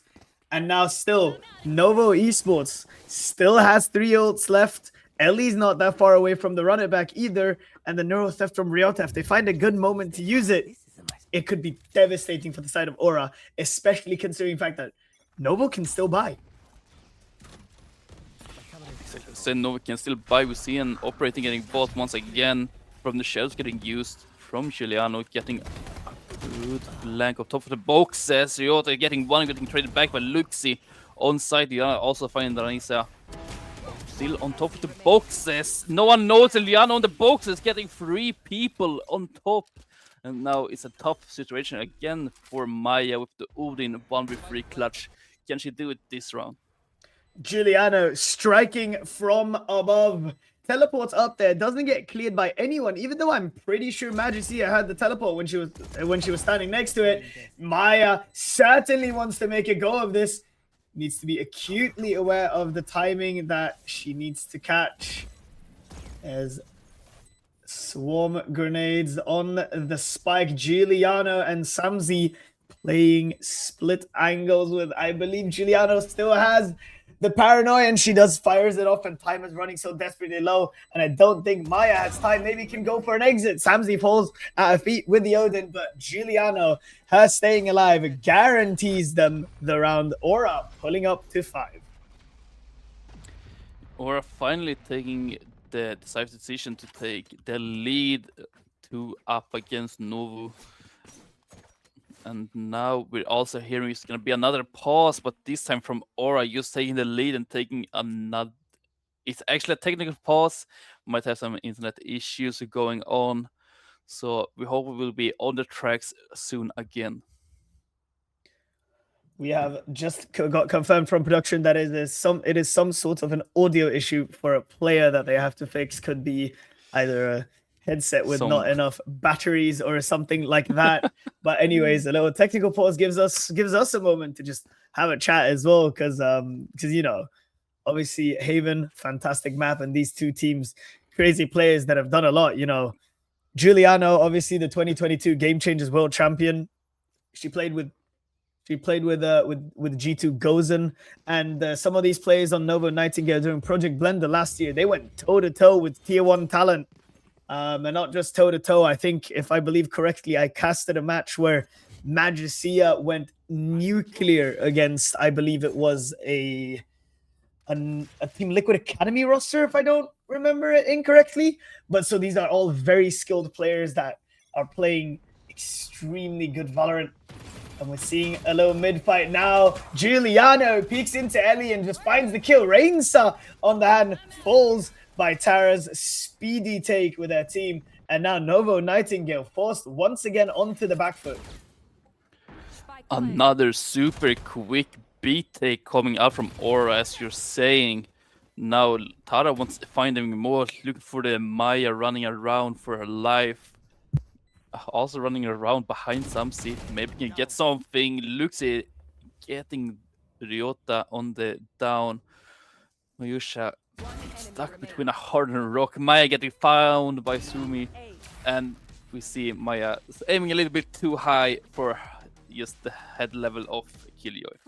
It is a flawless and a team ace for the side of Aura GC, and they're looking like they're starting to run away with it. Ryota's had her ult for half the game now and still not used it. Sure, you can always look for a better time to use it, but you're down 3 and 6. Now's the time maybe to start investing if the moment presents itself. Meanwhile, on the other hand of Aura, you're seeing a Viper's Pit in the hand of Sumi. Viper's Pit, of course, being one of those dangerous attacker ults because you can plant the bomb and just pit all over it. Giuliano as well, waking up a little bit, showing us some of that form that she has had years previously. Now we're seeing another take on the A side.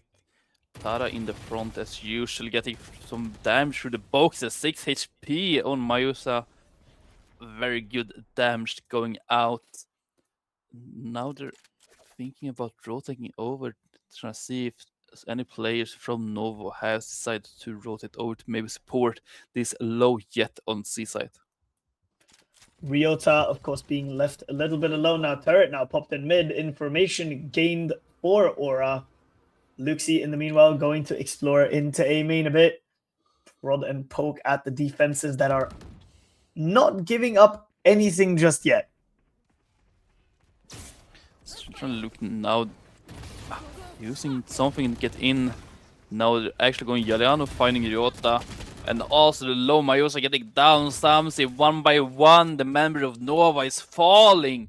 And now it's a 2v5 situation. Tara in the lead. Sumurito finding Ranisha. And even the last Maya falls to Luxi. They are not looking like the same team from the beginning of the match. What happened to Novo Nightingale? It feels like they're getting aim diffed in every single take that Aura Esports is doing right now. Novo need to start investing their ults, especially this round, right? They have the rifles. Majesty even sitting on an operator. This is the round where you have to stop Aura. You break their momentum this round, you have a chance in the next one, and then you can have a 5-7 half on your own map pick. Sure, Aura has picked which side to start on, but it's at the end of the day, it's still Novo's map pick. Mayusha again on the operator, hiding away from the sonar dart, finding the operator pick. Iliano's going down. Tara trying to get the pick behind, but they don't even know Mayusha is already gone. And it's already put them into advantage from Novo. Giuliano dropping to the floor instantly means that they don't have any more dynamic smokes. It's just the static Viper wall that it's been the same one they put every single round. And Maya raised a bit through the wall, I believe, finds Luxi for about 20 HP. And now Ryota is about to be tested. They're swinging into her. I'm starting to get a bit nervous for her. She's stuck in the corner, has nothing to do. Waiting for the kill trips to activate. Viper's Pit in play now. Ellie with a lineup ready to go. Decides against it for the time being. Reveal coming through, and now Hunter's Fury. No targets found. Luxi counter ults on her own. Hasn't found anyone just yet, except Ellie's run it back. Still, numbers advantage no longer in the hands of Nova. Luxi picks up 2 on her own. Sumirito falls. It's a 3v1. Luxi makes it a 2v1. Now Rainstar defusing while Ellie stands guard to the right, not finding her marks through the spray. And Novo Esports come out of this round swinging and hitting. Yeah, Luxi wasn't really sure where the spike was just planted, shot a little bit too far to the right, but had the right idea in mind. Novo coming away with 2-1, fighting through the Viper's Pit. And it's looking really strong from Aura right now, having the lead, but they also shows that Novo ain't done yet. They still want to fight for the win and stay in this. Even though it's a best of 3 we're watching right now, every map and every round still counts. Of course, it still counts. This is tournament life on the line. It is a single elimination bracket. You lose once, you go home. You win, you advance to the semifinals. And with that speaking, Tara deciding on the speedy pick gets picked off by Rainsa, who's ever so fast. Giuliano TPs into the backline, causing troubles. Majesty has spotted her out. Oh, the mind game. She's about to be flanked from the side. Stampy dies to the operator. Meanwhile, Giuliano in the backline finds the head of Magicia. Maya trades her right back to E5 situation. Novo with a real chance of making the half 5 and 7. They still want to push back. Just now finding Sumeritsu dodging the shock dart drone coming out. It's a 1v4. Trying to find Ryota, finding one. Trying to rush over to A side, but don't know that Ellie is right there waiting. Stuck between 3 players around her. She needs to do something. Decides to go for the fake plant, trying to force some reaction. Right, stop getting the reaction. Trying to look for something else. Almost finding Maya. Know where she is, but turns away at the wrong time, sadly. And the round's gonna go over to Novo. Luxie with a real chance there to isolate, but just could not find the headshot onto Maya. But now we're switching sides into Aura's defensive half and Novo's attacking half. Now, the team comp differences could make a huge difference here, right? Novo will have that double duelist, Ellie and Magicia, the dynamic duo, the possibility of comboing their abilities to create real issues in Aura's defensive setup. So we will simply have to see what team plays to their strengths the best in the second half. Yeah, it's gonna be interesting to see how the both teams adapt and change now when they're changing the side. Tara doing a very good performance in the first half. See if she can keep on that rolling. See from the side from Novo, want to take an AC control, having also Sumeritsu very aggressively placed. But don't see any reaction from either team. No reactions yet. Nothing given out for free either. A main completely empty on people. Novo seemingly excited to explore the long, but nothing committed yet. Still a minute on the clock. And just no information given freely to the enemy team. They're both required to work for every piece of info. They get Magicia with a chance here. Gets picked up by Sumiruto's bandit that also finds a second one. She steals the duelist's possibility to entry. And now, sure, they're on the C side, but it's not pretty. And Ryota is being pushed by a sliding Tara. Hello! I thought that wasn't allowed to happen anymore. Maya, in the meantime, finds Sumiruto. Giuliano falls. Tara does as well. Maya, with so much fight in her, Luxie has revealed her position here. Rainsa and Maya, the 2 players left. Samsi in CT. Rainsa with 1 shot, cannot find it. Luxie picks up 2 at the very end, but what just happened? I just want to say, Tara, I hope you know that you're absolutely disgusting with that slide shot in the window. It's insane. As you said, Ilse, we thought they nerfed that. We thought that it wasn't possible anymore, but Tari shows us wrong, and everything falls flat so quickly for Novo. Really took it slowly, but in the end, it was Aura finishing it out on the top. I don't know what happened that round, but it was clearly amazing. I'm calling the cops. I'm calling the cops. Tara cannot be getting away with that. That's illegal. I'm calling the police. There's no way. There's just no way that is allowed. That's the way that's allowed to happen. That's fine now. Aura going into their buy round with just Novo Esports on those pistols. The window fight goes the way of Tara, but she loses a big chunk of HP in the process, and so does her teammates. Giuliano, half HP. Tara, half HP. And Sumi as well, half HP. These fights, sure, Maya's down, but the value on these fights are great because that's when the small pistols can do damage when the opposition doesn't have full HP, and Sumiruto, is about to be tested there unless they decide to pivot into Tara's Vando. 47 HP means that she can be taken down quite easily if they just 4-man push it, and that's what I'm saying. But Sumiruto on the other side with the Guardian finds everything she needs to, but Magicia cannot stand against the might of Giuliano. I was still saying a very good eco round coming out from Nova, so getting 2 picks down on the Aura, making this round a lot easier for Nova to win. So it's gonna be interesting to see what Aura decides to do this round. Aura Esports now, of course, with that weaker buy, Sumi, Ruto still on that Guardian, and Tara on the Vandal, could be really dangerous. Both these players stand out in the last round and the round before that. Really good aim stars. Meanwhile, on Novo, it's a 4-buy except Rainsa, who's only on that light shield, but the early information gained by Luxi that there's at least 2 players in A main. Rotation's not really coming through just yet from Aura. They're venturing out towards mid, and Rainsa is the sole holder of the mid line. Yeah, it's gonna be truly interesting. Trying to see a quick peek from Yuristo finding Giuliano, but nothing happens. Sumaritsu finding Maya through the walls.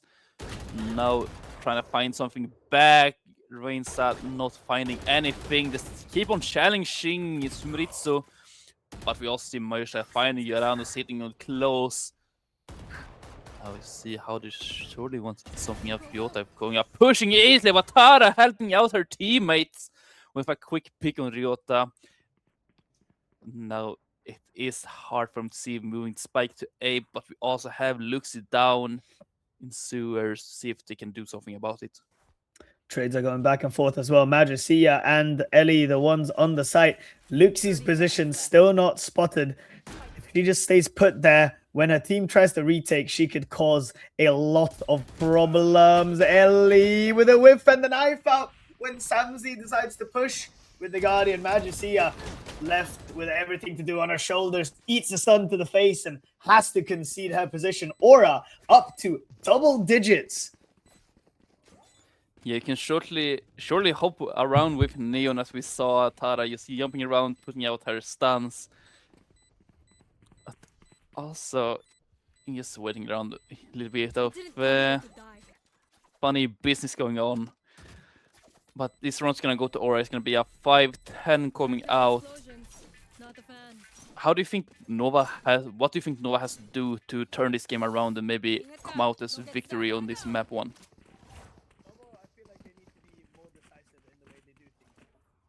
Novo need to just be more decisive in the way they do things. The problem is that they stay very passive and then they get pushed by Aura and suddenly their backline's in shambles and they can't focus anymore. And I really hope that that's what Novo are talking about right now, is the possibility of just holding the backline or, moving the backline forwards by just sending teams towards the site. Yeah, I totally agree with you. Or right now I have full control, really shutting down every attempt Nova trying to throw at them. I think this timeout is really necessary for them just to find one strategy that's worked for them. Because they're starting to run out of rounds to find something to do.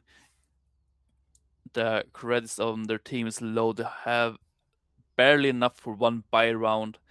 But after that, they need to go on eco, so do the eco now and maybe try to do something, or do full buy now and make it a lot harder on them later.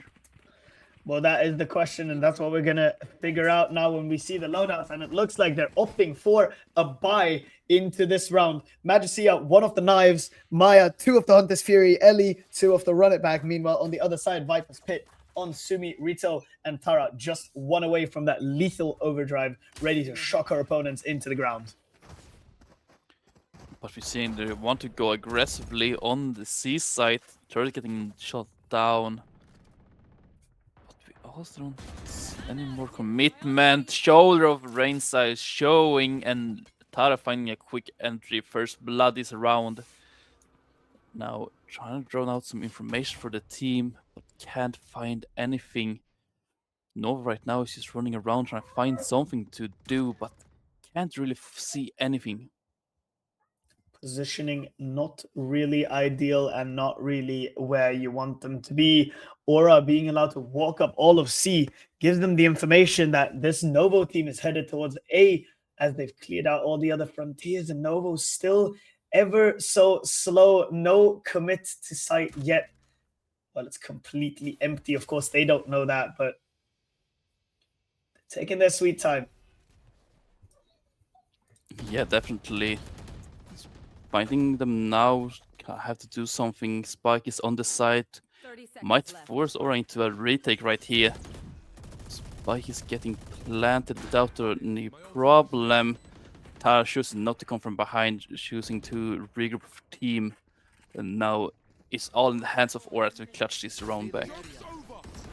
Run it back, ready and popped. Ellie has made her presence known from Suez. Magicia bites the dust thanks to the overdrive. Mayamia and Ellie, the ones left, and the overdrive is just so lethal. Call it the electric chair, the way none of these players are living it. Tara with a decisive 4K to bring ORA that one step closer to closing out this map.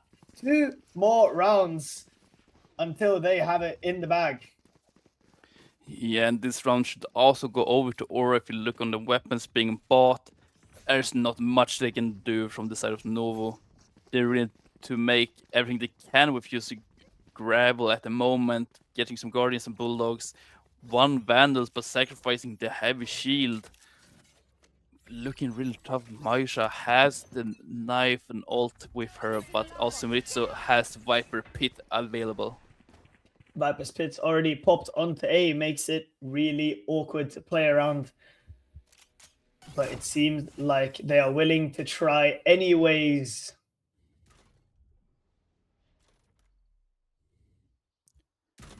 Quiet all over the map. Ryota only checking with her camera, finds squat. Yeah, still not really sure what to do. They still want to force something out of ORA, but they also know that they have nothing to lose by not engaging now, standing outside Viper's Pit. Want to make something. Drone's gonna go in. Shot instantly by Samsi. Takes some damage. Ellie finding 1 inside the pit. Finding Viper also. Nova already to a good start. Finding 2 early picks into this round. Now it's down to the rest of the team. ORA. Tara, can she do it? Finding 1, but Ellie back with it. Now it's a 2v4 situation. Finding also Juliano in the heaven. Is it the ace for Ellie coming out here? Will we see someone stealing it from behind, perhaps Ryota? But no, it's an ace coming out from Ellie, showing that Novo is not done yet. Ellie waking up at precisely the right moment for Novo Esports, using her stealth as a drone into the pit, finding 2 kills though, crucially on the Viper, as well as following it up with closing out the round all by herself, keeping her team in this game, giving them a lifeline to bring it back. Yeah, holding the dream alive. Still a full buy coming out from ORA. Didn't lose too much of it. Right now, every round's gonna be like that. They need to push and do the work.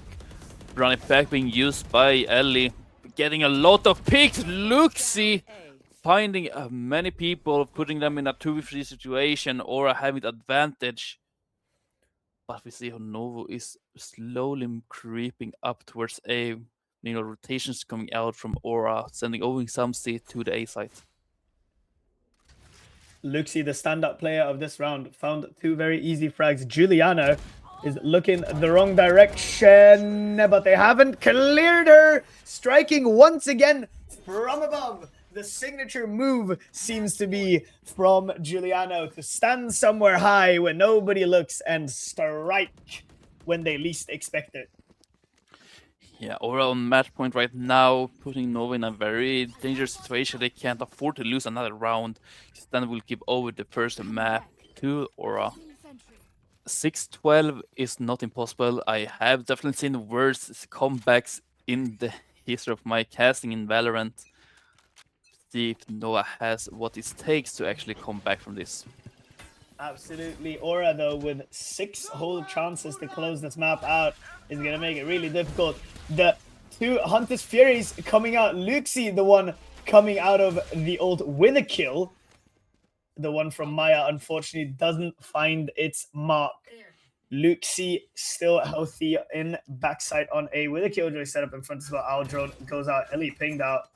Dangerous situation right here. Ryota, one off the hat. If she can just pick off one and rip the hat, that could be huge. Tara has been spotted out or heard at least. Ryota, careful to not overcommit. Giuliano's still long. And pushing their backline, they're a bit stuck. Yeah, has 3 people on Ryota alone, but doesn't push her, making her safely walk back to A. They have to start pushing him towards A side. They know 3 players will come from behind, committing the doom. Maya finding 1, Maya finding 2, opening the side. Spike is gonna go down from the side of Novo. Now the ball is in the hands of the Aura players, and see if they can shut down the match off, or if Novo simply can take it down another round back. No ults for either side and very little utility for the side of Novo as they've burnt most of it on the take. Tara is ready to slide in, eats a bullet to the face by Magicia. Trades are coming back and forth, but Ryota, the one to make a difference in this round, picks up Giuliano and Sumi at the very end. It's 12-7 Novo with 5 more rounds that are must wins to keep them alive in this series. Yeah, they simply can't make it back. Making one step at a time. Right now, no ultimates shown from the side of Aura. Having 3 points away from Killjoy ultimate. Away from Tara's overdrive also. Meanwhile, from the side of Novo, we still have the Cypher ult and the Omen from the shadows. Still has used, but now moving 5 people towards C side. Having the ults available, but taking it slowly.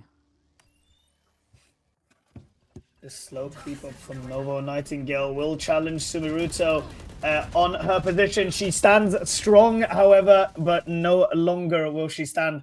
The trades going even 1-for-1. Ryota doesn't manage to rip the Neural Theft. The trades are still going back and forth, and I'd say right now it's in the hands of Aura. Giuliano sitting on an off angle in the smoke is about to peek in. The first one, the second one. Ellie with 3 this round to close it out. Aura, unfortunately, getting caught off guard by a different off angle. 4 more rounds for Nova. Yeah, Noah singing it back once upon a time, as we're saying. Timeout is also gonna come out. I think we're gonna have to see how Aura had to decide and talk together and like see what they have to do to stop Nova. They're 1 round away from taking the first map. Something needs to change to shut down Nova. Yeah, definitely. So Novo Esports now in a comfortable position regarding the economy, but Aura currently looking so bloody desperate. There's not a lot of money in the bank for either of those players, and as well the ult economy firmly in the hands of Novo. Novo should be able to realistically get up to 9 here, I think, unless Aura have cooked up a diabolical eco round strategy. Yeah, it's definitely looking hard from the side of Aura to get this next round under control, but we also see from the side of Novo, they have a lot of weapons, they have ultimates. These next couple of rounds should go over to them if they utilize the ultimates in the right way. But that you just have to see if they actually do. Now we see how they're setting up. They want to move towards A and maybe have some mid control around the B side. But nothing is decided yet. Tara with the only rifle on the side of Aura, probably looking to do big damage with that. And Novo Esports now put up to the test, still playing disciplined and a bit slower. Ellie ready to flash out of window anytime, and if she does, Sumi is about to be caught so off guard. Timing is everything. The frag is found. The Odin through the ball makes everything annoying for Aura. Samzi in the back line. Just a sheriff. Now Ryota rips the ult. Hats off. Giuliano picks off Ellie in the meantime on the other side. All positions revealed, pinged up for Ryota and the rest of Novo. It's a 4v4 situation right now. We see how Moisha taking control of A side. Ryota getting caught from behind, getting caught, but that doesn't matter when it comes out on top. Getting traded back by Samsi. It's a 1v2 situation, or 1 against the 3 members of Novo. Can Samsi do? It has a Vandal to her disposal. Finding Maya on the way out, full information on where this last member is.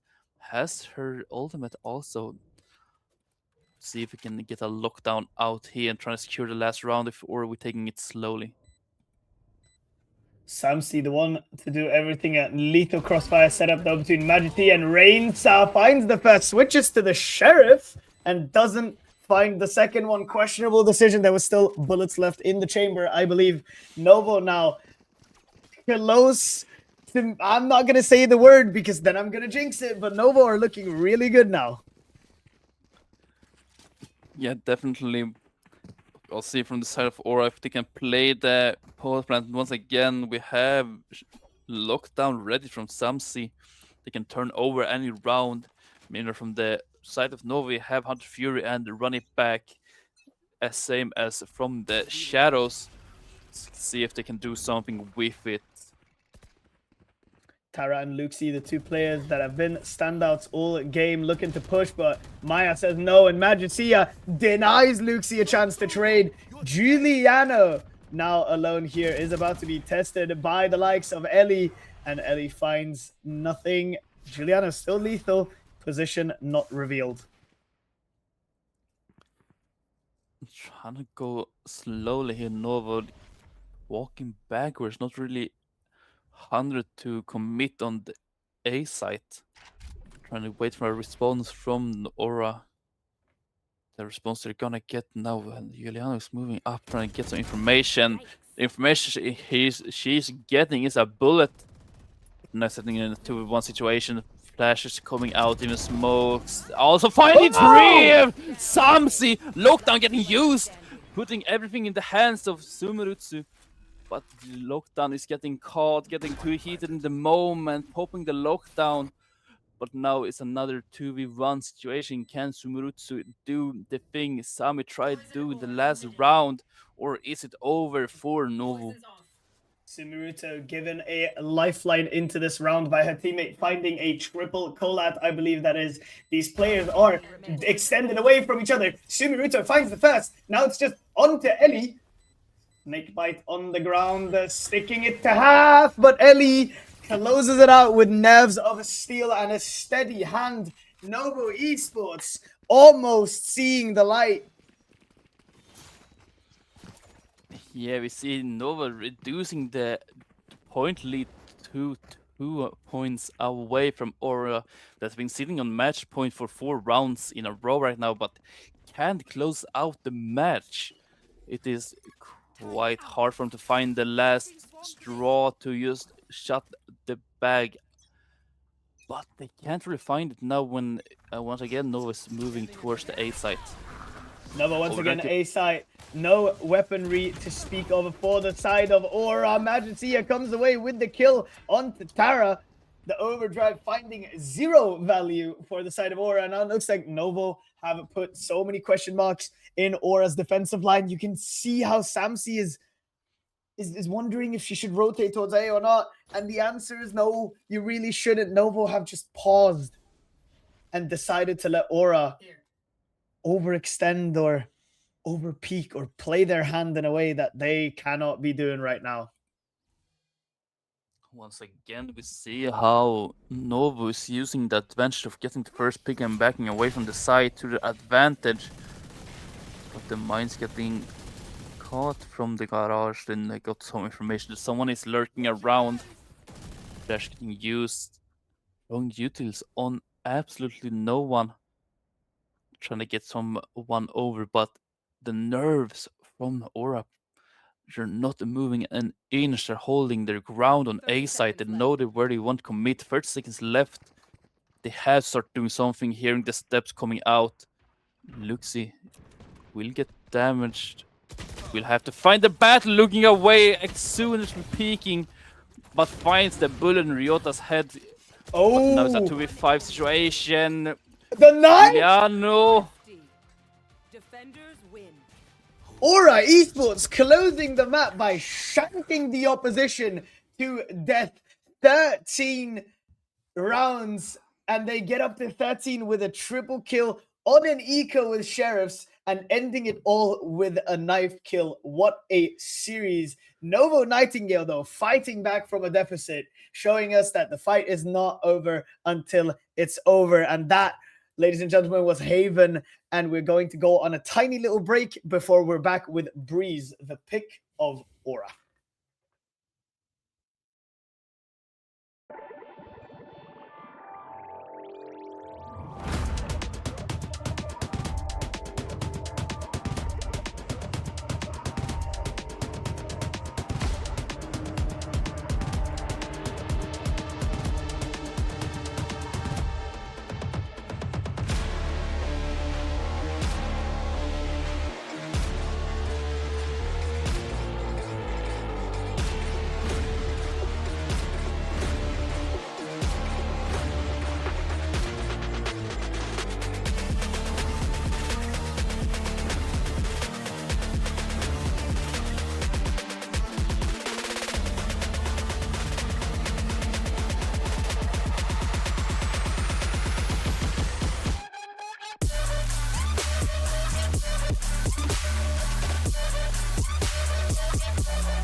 Welcome back to VCT EMEA Game Changers Cash Cup. My name is Yulisto. With me, I have Sleepy Bear. We've just seen map 1 on Haven between ORA GC and Novo Nightingale that ended 13-10 in favor of ORA GC and ended on an eco with a knife kill. At the end, we're just about to head into Breeze. Sleepy Bear, you want to run me through some thoughts from the last map? I feel like Aura had the advantage over the entire match, but in the end, Novo actually took back some rounds, pushed them to a 10-12 at the one point before Aura actually ended the match with the knife kill, as you mentioned. And I think one of the big players from the team was just Aura. Was Tara, I mean, from Aura, was really good with the neon, really oppressive, and did so many disgusting things with her as the slide kill in the window. But now we're done with Haven. I'm gonna move over to Breeze. That's gonna be our next map that has been picked by Aura. Aura picking into Breeze, of course, starting on the defense as well, which means Novo have decided to start attacking. So from the last map, we have Aura GC versus Novo Nightingale, 13-10. Loser Girl, of course, being the in-game nickname for Tara. And Ellie on the other side as well, 18 and 15. Both of these duelists going blow for blow, trading back and forth. And, you know, you can see it in the stats kind of that, like, oh, they were really closely matched. But I feel like Novo just had a little bit of a slower start. And who knows, maybe they can bounce back now on Breeze and really show us a good showing and beat Aura GC on their map pick as well to bring us to the decider. Yeah, definitely agree with you. I feel like Novo was kind of the slow starting team. Meanwhile, Aura came out guns blazing from the start. But we also have seen now, if we're going into Breeze, maybe Nova right now is warmed up from the first match. As we saw in the later half of the second half, they came back, they really made Aura get a run for their money and didn't want to lose everything, but also want to highlight Giuliano from Team Aura. Did some really good engagement, really good blinds with smokes. I think they played off very, very good in this composition. Giuliano, of course, having those nasty moments when she teleports onto something and strikes from above when nobody is looking. But as we are speaking, we are going into Agent Select very shortly onto Breeze, and we can see what these teams have decided to cook up for us.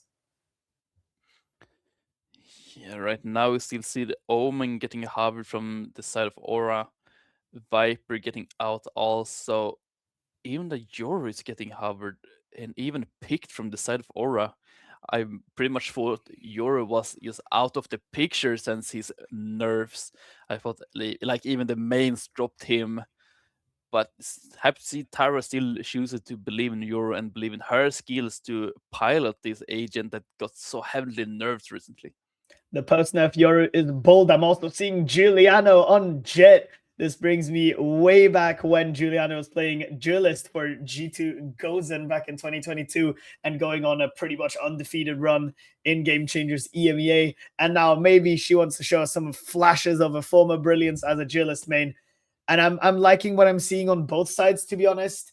There's only really a difference in how they decide to play things with a double initiator on the side of Novo Nightingale, or what looks like to be a double duelist on Aura GC. Two duelists very suited for Breeze as they can cover a lot of ground really quick. Yeah, definitely. And just the decide between Sky and Yoru is quite a big, because Yoru at post nerf we talked about was hit pretty hardly to his flash and his clones and his TP after all. That just made him the monster he once were. But now with the nerf he got, we don't really seem like anymore.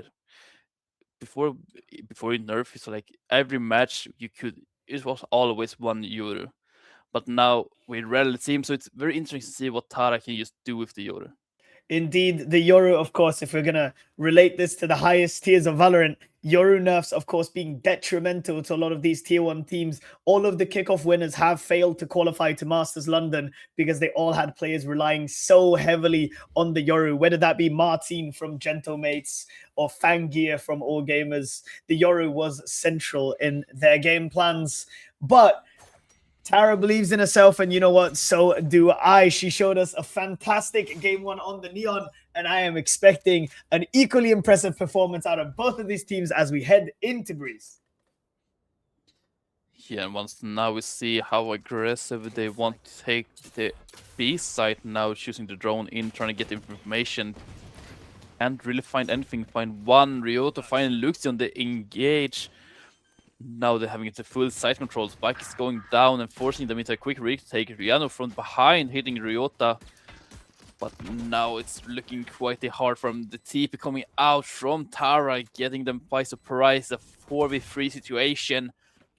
Can Aura do something about Novo's engaged and attack? Spike going down. Ellie finding Tara. Samurus to take it down. Maya in return. Going for the defuse, holding it. Smoke is going out, letting go of the defuse to instead fight, getting one, but getting taken out by return by Ellie. I do think if she decided to hold, I think she could have gotten away with it. I don't think so. It would have been half a second left when they swung Giuliano. She had to make the best out of a bad situation. And Novo convincingly showing us that the pistol round on attack is all about speed on breeze and awareness about the enemy's pushes, and they're heading towards what looks like to be an A hit.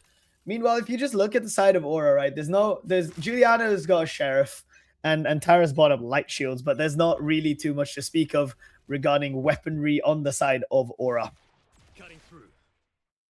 No, not really. Now when Aura is taking a lot of mid control over here, even seeing behind the wall is no one is currently close to mid.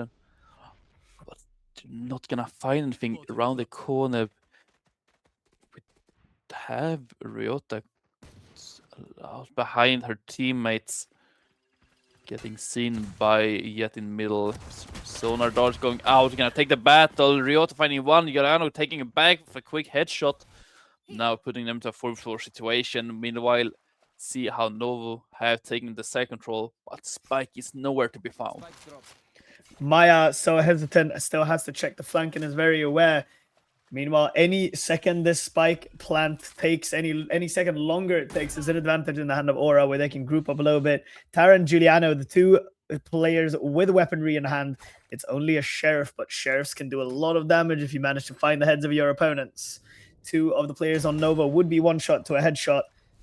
And Ellie has taken first contact. Flash is ready. Bird ready to soar. Soars up into the sky. The paranoia behind it as well. Rainsa picks up Samsi. Cannot pick up anyone else. Is low, but Magicia with what is essentially an operator because there's no shields on Aura. Picks up a second round for them. Only losing Ryota in the process. Well, another round going out to Nova with the bonus round. And right now, there is the time when Aura have bought weapons, or the stronger team, and should be able to win this one. Well, Nova still having a lot of light shields, having a Bulldog, Guardians, and 2 Vandals only. This one should not be going to Novo. Aura should be taking this one. Novo should absolutely be on their guard about Aura pulling up the stops and getting ready. Rainsa already getting very proactive here, trying to strike in towards mid maybe and have some question marks. Ryota in the meanwhile getting grouped up together with Magicia, gets picked up by Luxi. In the meanwhile, traded back and forth. Sumerito does work, teleports behind the smoke, comes out of that alive, and Novo Esports somehow have put themselves into a numbers advantage.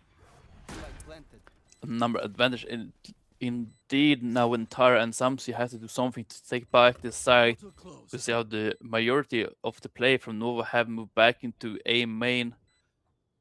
Careful about the flanking position. Nova Aura loves their flanks, but they also get to know now the information from Aura that all the members from Nova is in the back, hitting the wall banger on Raisha, getting into a 2v2 situation. Toxic coming out, spiking, getting defused by Tara, but letting it go. Finding one, Samsi getting a hard position, Flash coming out, Samsi again though with the headshot, helping them clutching up the round for Aura, taking the first point of this map. heroics from Samsi that kept swinging while blind to pick up the first round for Aura right now.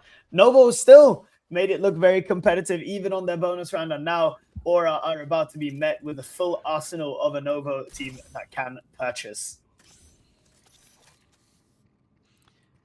Indeed, the cans are purchasing, but we're looking at them and all we see is just light sheets coming out from them.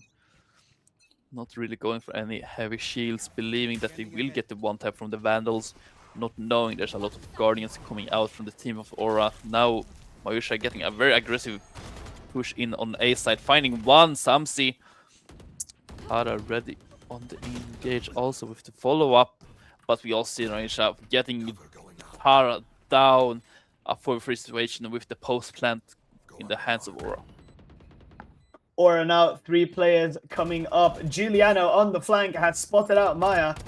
Ryota has Luxi running at her with a knife, not really expecting the preparation, and now they're trying to hunt down Giuliano, who's no longer there. Has gathered up together with Sumi. Ruto finds the first, sees the second one, picks that one up as well, but the time is running so low. I don't believe they have a chance to defuse. Especially not if Rainsa just sticks onto it. Smoke on top of the bomb. Yeah, time is run out. Especially if Magicia swings into the smoke and kills the one trying to defuse. Giuliano, only one alive, both going down to the bomb. Novo picking up a 3rd round. Yeah, we talked about Nova being a slow starter in the previous map. Totally changed it now when Nova takes the lead here. Putting Aura on the back foot, maybe caught a bit off guard, comparing how the last map started with a pretty huge lead going over to Aura. We might see it getting flipped to Novo's side. Now once again we see how Novo is preparing for maybe another A execute. Yeah, very much so. We will simply have to see what Novo have cooked up for us now. Weaponry firmly again in their hands. They should be picking up a 4th round here. Giuliano has the knives though, and she is ready and excited to use them to her fullest ability. But it's silent. There's no info being given out. They're slowly creeping up towards mid. Both of these teams seem to be looking for a battleground there. Yeah, very slow round coming out from the side of Nova. Really want to play into Aura's session now. Turning away Giuliano and Luxi getting caught in the middle, putting Aura in a quick disadvantage. A 5v3. See if they can do anything. Only have Classic and a Sheriff. Not looking too bright, getting caught, not finding anything. Tara left alone on the flank.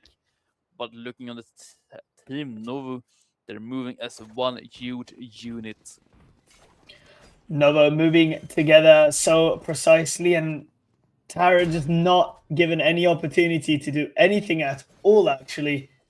What can she realistically do in this situation? Try to maybe find a frag or two, but it's pretty much over. The dreams are pretty much over. This would be a generational 1v5 with a Sheriff, and it always starts with 1. Reminds me of that Linkin Park song. Starts with one thing. But no, Tara, so much to do and no possibility. Novo aren't giving away anything for free here.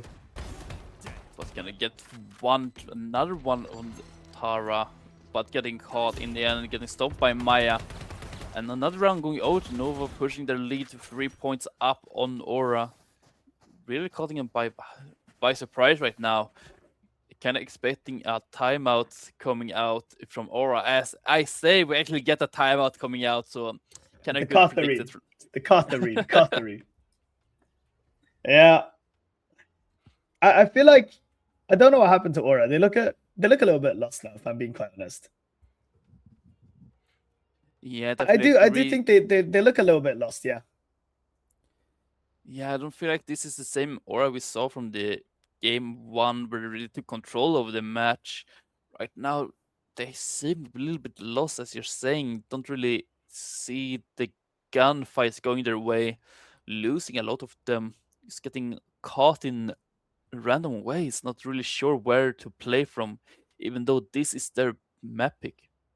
I mean, yeah, we can't just say that Aura looked lost, right? Novo have looked like a completely different team, in my opinion. They're playing more structured and a lot more together, if I'm being honest. And I think that's what really is the huge difference maker right now between Aura and Novo, is that they've kind of picked up on each other's playstyle last map. Well, Novo in the beginning looked shaky, and now Aura look a bit shaky.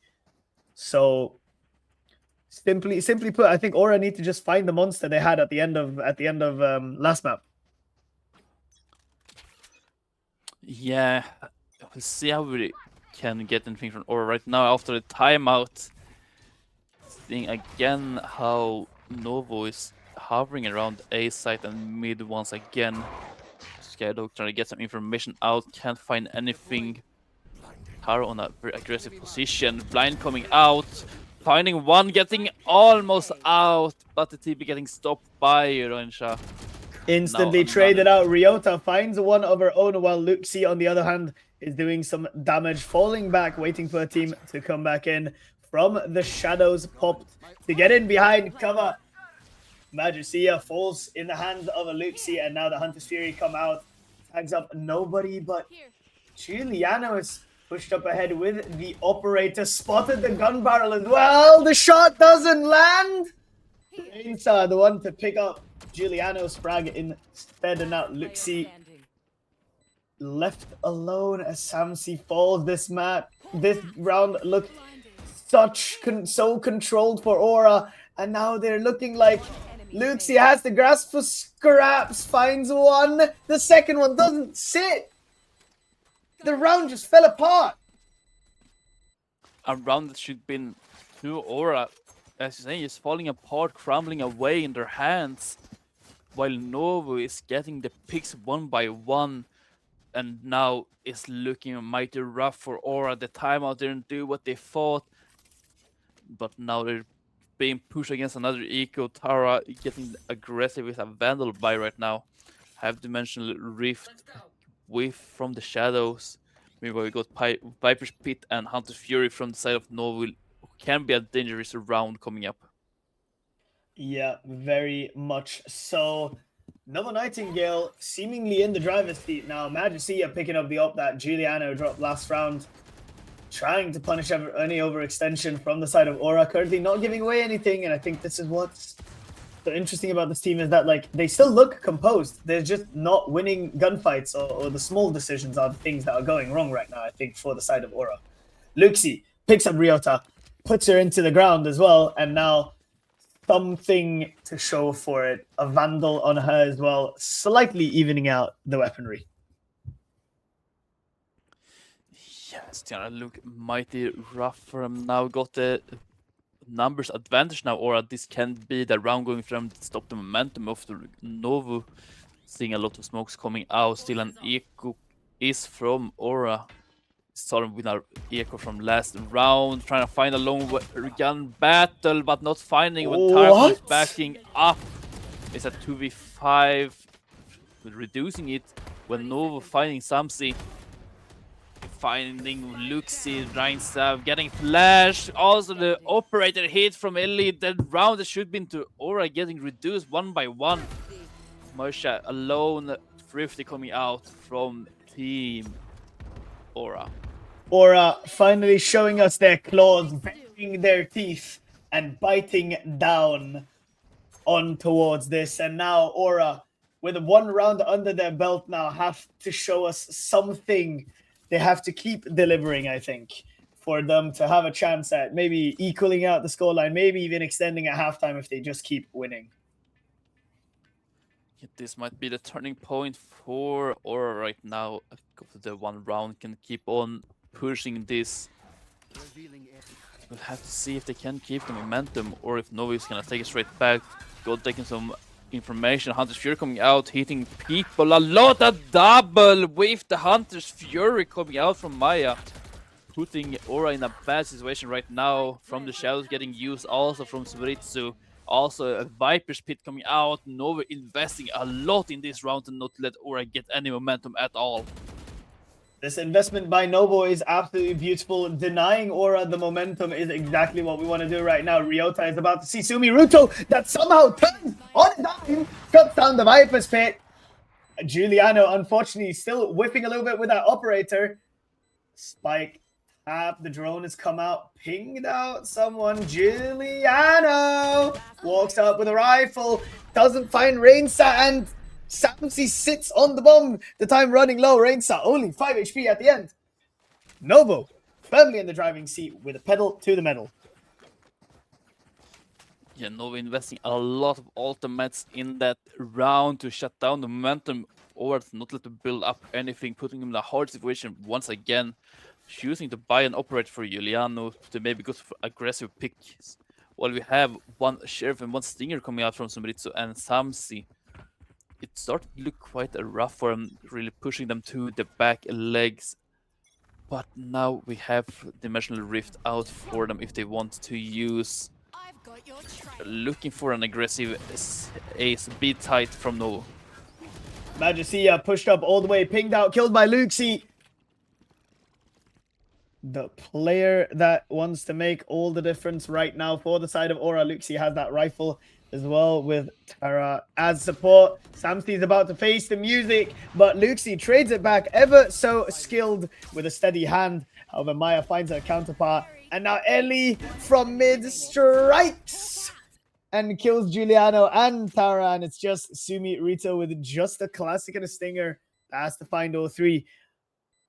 I gotta say, man, I'm not sure that Giuliana should be playing the operator. She's not killed a single person with it.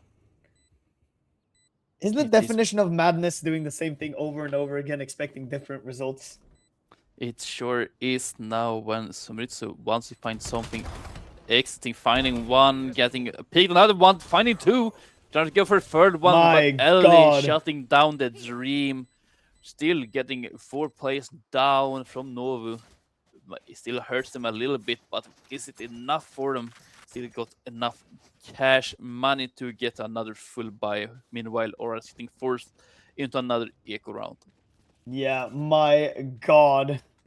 It looks so close. Aura are losing by just tiny, tiny amounts of difference, right? It's always the one person left at the end, even if it is a force buy, right? I genuinely think Aura have a shot. They just need to stabilize out themselves a little bit. Novo, on the other hand, are playing so controlled right now on that attacking side, dictating the pace and dictating the tempo. Yeah, once again, Nova taking extremely cautious, not pushing up into the A main, waiting for any responses from Aura. But finding one now when Giuliano goes for an aggressive pick with the Sheriff. But still, from Novo doesn't do anything with it. They still wait out or are waiting there for the peaks and making them choose where to go. Yep, very much so, dictating the pace and also the way that they can find a peak, find a kill, and then just put question marks in the back line of Aura's defensive setup. It could be really nasty here. Magicia is posted up on an angle, ready to take a shot with that long gun. The question is, will she be given that shot? Oop. Whiffs the shot as well. Whiffs the second one. My God, how's she still alive? How did both of those players come out living? Magicia whiffs the fourth one in a row? Hello? What on earth is going on? What on earth is going on? This operator going to Tara's hands. For the last person they want to give it to also goes from behind.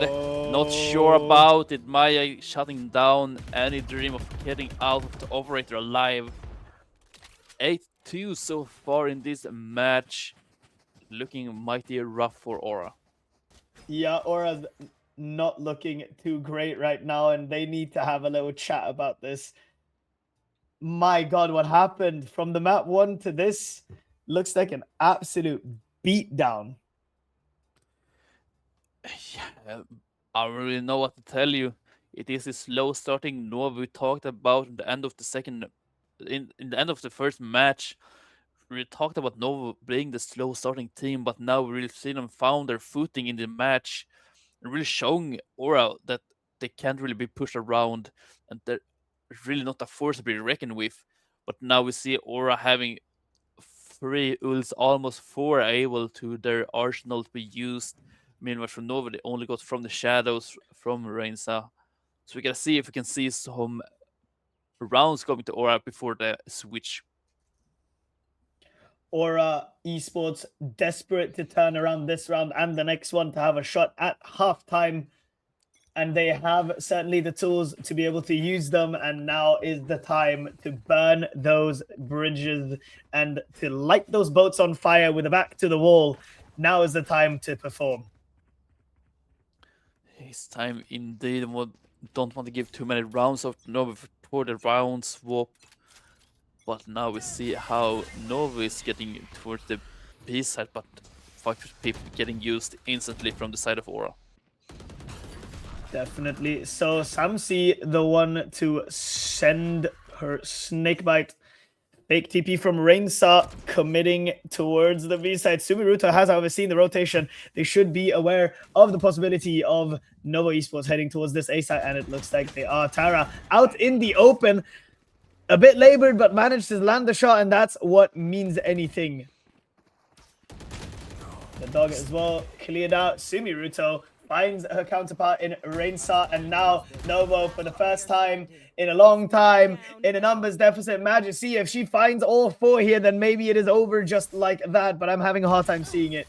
Has to face Sumiruto, has to face the music.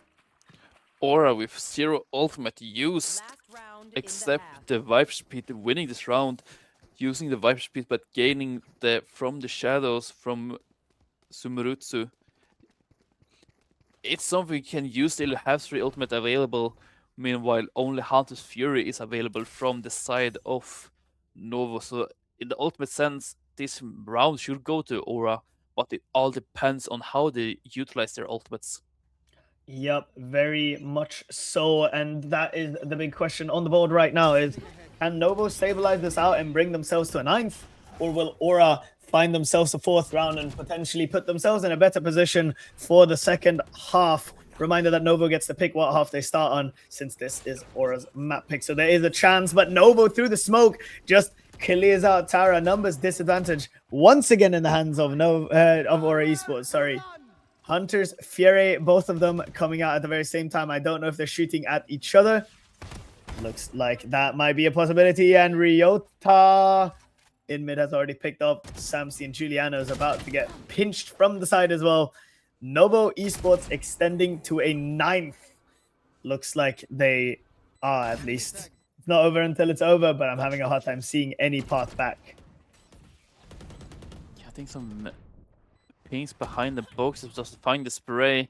Luxi taking down Ellie, putting them more favorable 3v2. Seeing Mayusha getting very aggressive with plays, going around behind him, taking out the knife, want to pay back from the last map. But there is a AC collateral coming out from Marisa, and another round going over to Novo.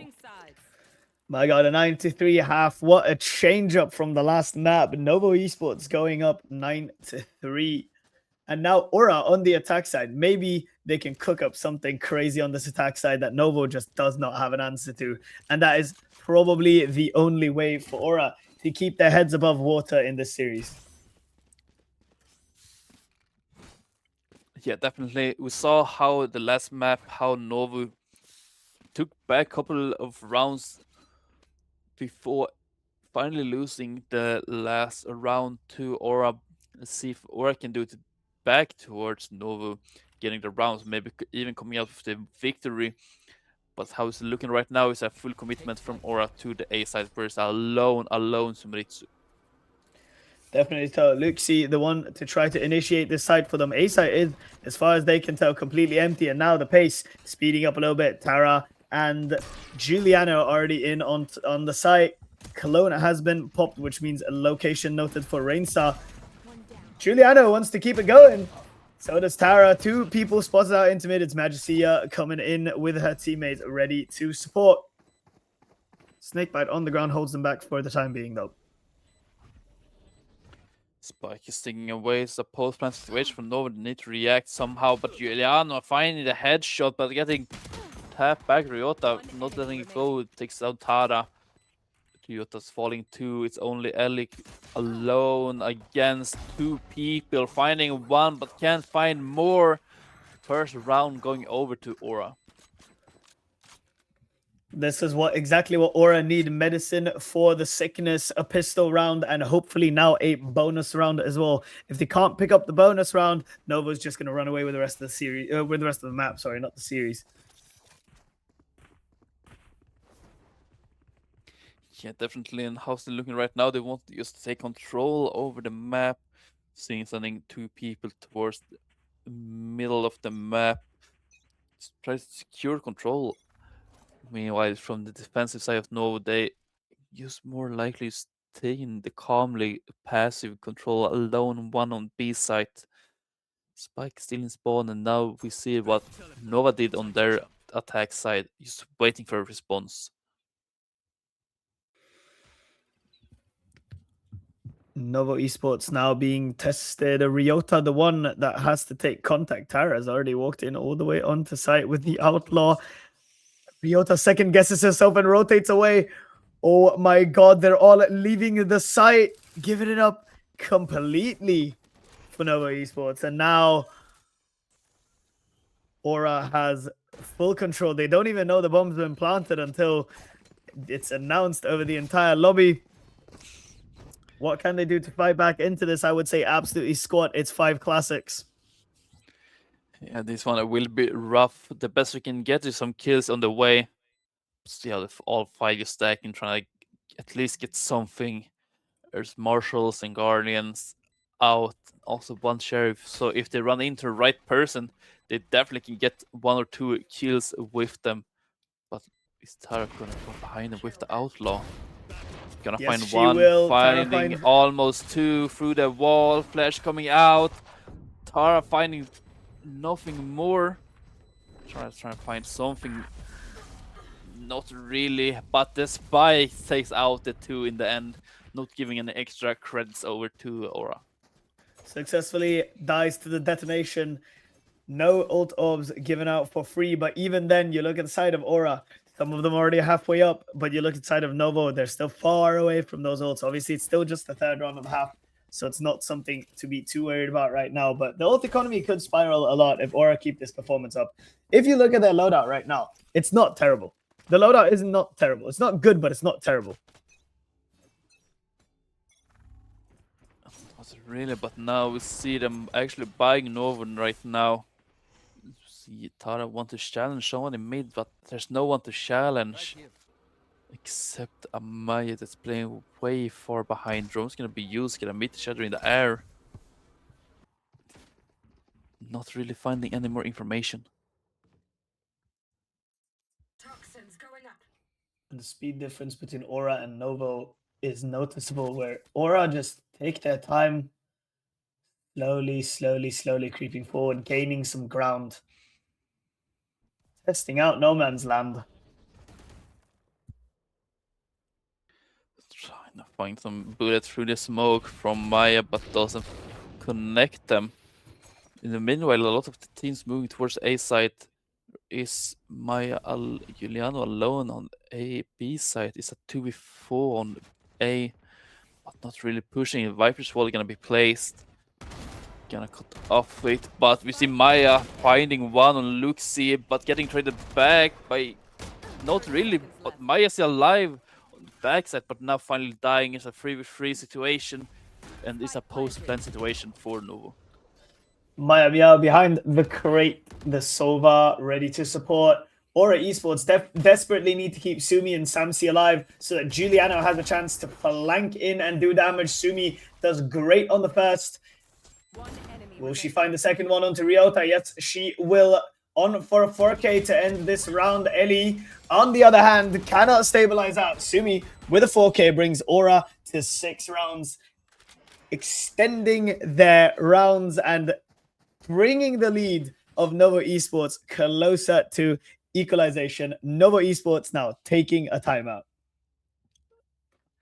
Timeout indeed, coming out, trying to figure out what's wrong, what's happening, what happened to the ORA we just fought in the first half of the match. Now being on their back with completely lost on what ORA's doing on the attack. Not really sure how to play defense around it. we've seen a couple of rounds or he's playing the time, seeing how Nova get very nervous and just rotates for no reason. And it's looking rougher and rougher for them. Yeah, definitely. So Novo losing 3 rounds in a row, one of them being their buy round against the bonus, is pretty devastating. And I know we're looking at the econ of Novo, and it's just terrible. There's just no money to be had. Majestia, sure, she's 2 off her ult, but what does that matter? She won't be able to get it up, and even if she gets it up, she won't be able to do too much with it on me, because on the Aura side, you're seeing big guns, Vandos, heavy shields, close to ults as well. This could get very nasty very quickly for Novo if they let Aura run away with things.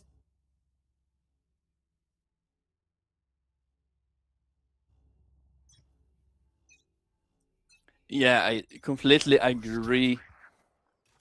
Another echo's coming out from Nova's side. We also see Mayusha picking up the guard and trying to fight some way out and maybe hurt the pockets of Aura a little bit.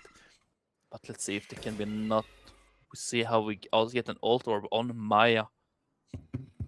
An important ultimate to have, Hunter's Fury, but will it be enough to help them stop it?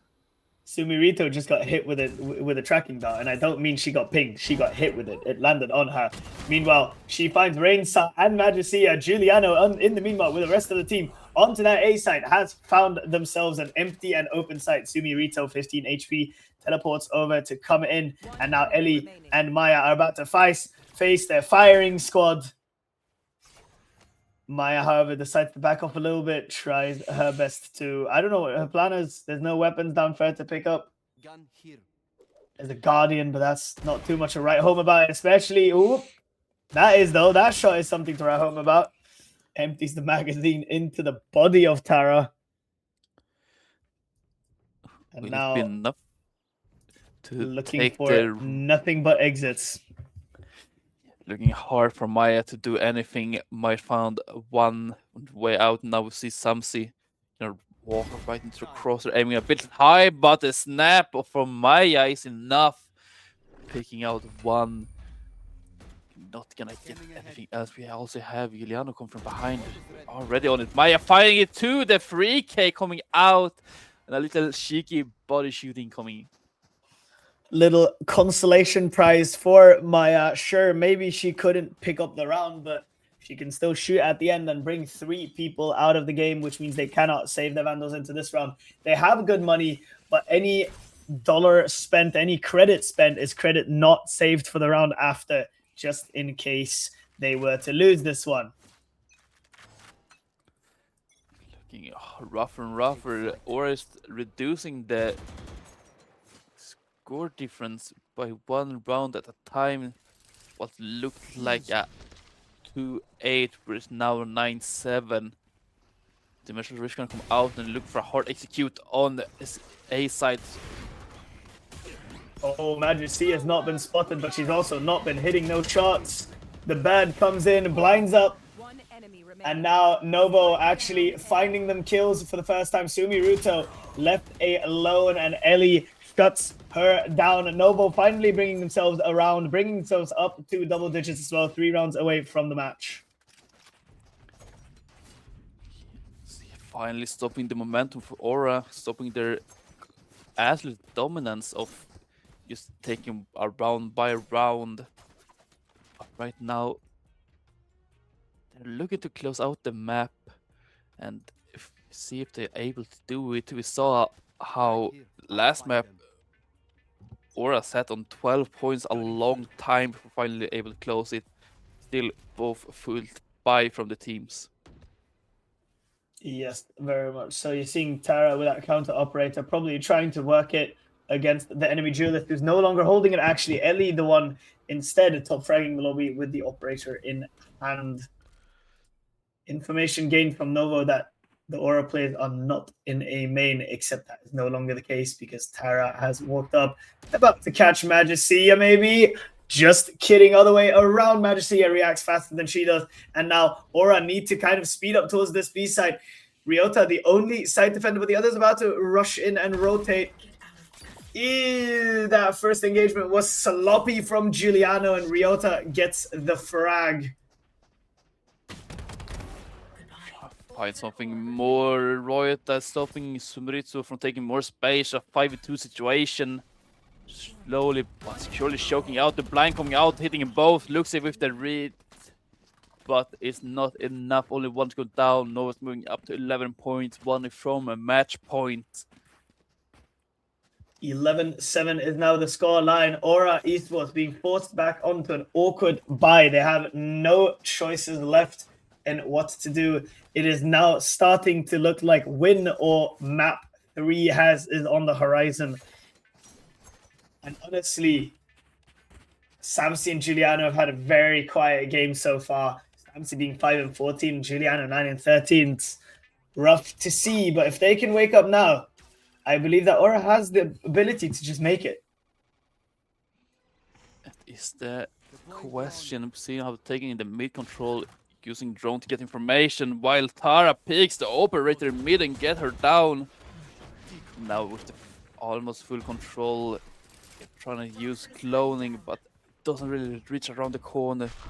And now Ryota getting caught behind the 2 pillars, but not finding anyone. But now another problem. Arisa alone on side, finding 2 with the collateral, stopping them from furthering controlling the site. Now pushing them to a 1v2 situation. Samsi alone. Samsi, the only one left to stand, has to try to fend off 2 of these Novo players, Magicia and Maya being the ones to face on the other side, and they're starting to do a little high-low situation. Magicia shuts it down. 12-7 match point for Novo and 5 chances for them to close it out. Remember that it was 6 chances for ORA last map, so this is quite a sight, a mirror of what happened during the first map.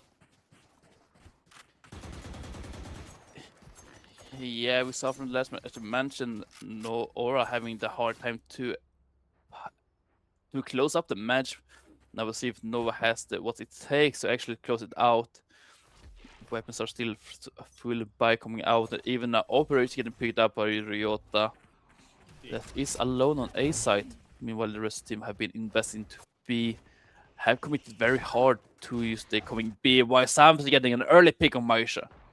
Samsi coming alive at just the right moment, taking Magicia off the playing field, and so does Tara, catching Maya with a pants down off guard. And now Giuliano with a perfect positioning as well. Has the chance to pick off Ellie. Reinsa, however, on the site, still causing problems, but no longer for Tara, and it's just Ryota probably looking to save that operator. Poison's off. Yeah, operator is heavily invested, as we talked about earlier. Not anything you want to give away. Most likely gonna be a save coming out from her part, maybe looking for some exit frags, but they will be risky deciding to move away.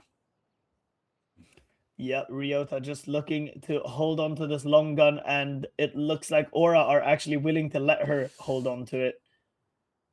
There are bigger fish to fry, and the fish they need to fry is called winning the round. Possibility still there, though.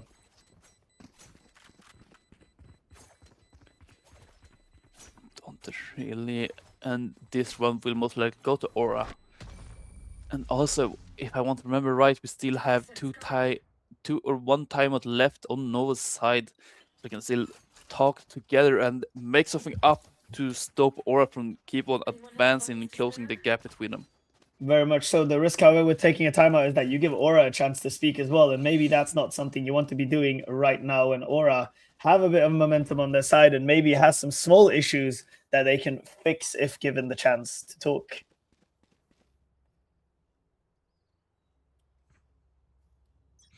Let's see what they can do once again, putting one alone on A side while the rest is heavily stacked on the B side, really hoping and just waiting for them to move into B so they can punish them. But it all needs to happen that they actually go on B. Drones getting used from Tara. But they still want to force their way into mid and B control. Ellie picking up the first frag and now thus immediately putting some sort of advantage into the hands of Nova Esports with the numbers on their side. Aura, of course, being asked to do a lot here to keep themselves alive. Magicia is trying to lock down Long with an operator. Looks away at just the wrong moment, but Giuliano has to eat it in the end, and Magicia looks ruthless as she goes hunting again. Ryota, on the other hand, finds Sumirito. Luxi trades it right back. 2v4 situation, we have seen these plays work out before, but it is rare, and it is exceedingly rare to not crumble under pressure. Rainsight about to find an angle, is getting shot down. Viper's Pit is ready. Did Amethyst Fury hit Samsi as well? It sure did, shooting our own teammates in the Viper Pit, getting used up. This is the chance they have. We got some nice action from Maisha.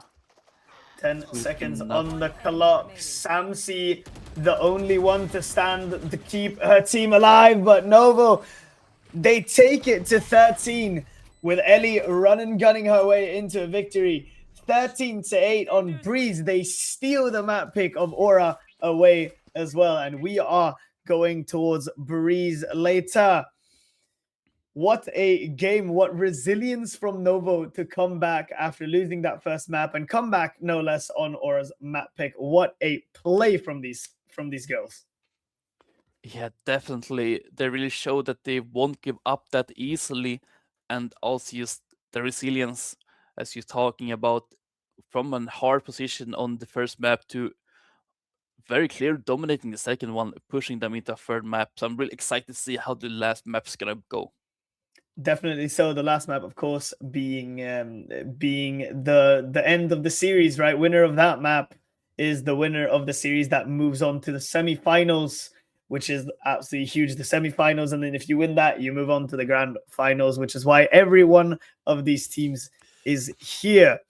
Let's see if we can maybe get some player stats to look at from the map that just was later. But first, we will go on a little break, go refill your water, maybe go to the bathroom if you guys need, have a little snack, because that is what I'll be doing, and we'll be right back after break.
Welcome back to the VCT EMEA Game Changers Cash Cup for the month of May, hosted by EVC Tournaments. You are joining us in the final part of the series between NOVO, Nightingale, and ORA GC. My name is Ulista. With me, I have Sleepy Bear, and we are going to be bringing you map 3 of this series. Map 1 went 13-10 ORA's way. Map 2 went 13-8 the way of NOVO Nightingale, and we are just about to head into map 3. Sleepy Bear, what expectations do you have? I mean, I can see this third map going either way. I think NOVO had such a good improvement from the first map. I thought that we kind of lacked something from the first map from NOVO's side. They were kind of slow started, didn't really hit their bullets. They, you might say, even played a little bit sloppy, but in the second match, they really stepped up. They really put ORA in their place, took the lead very early, and really held the lead.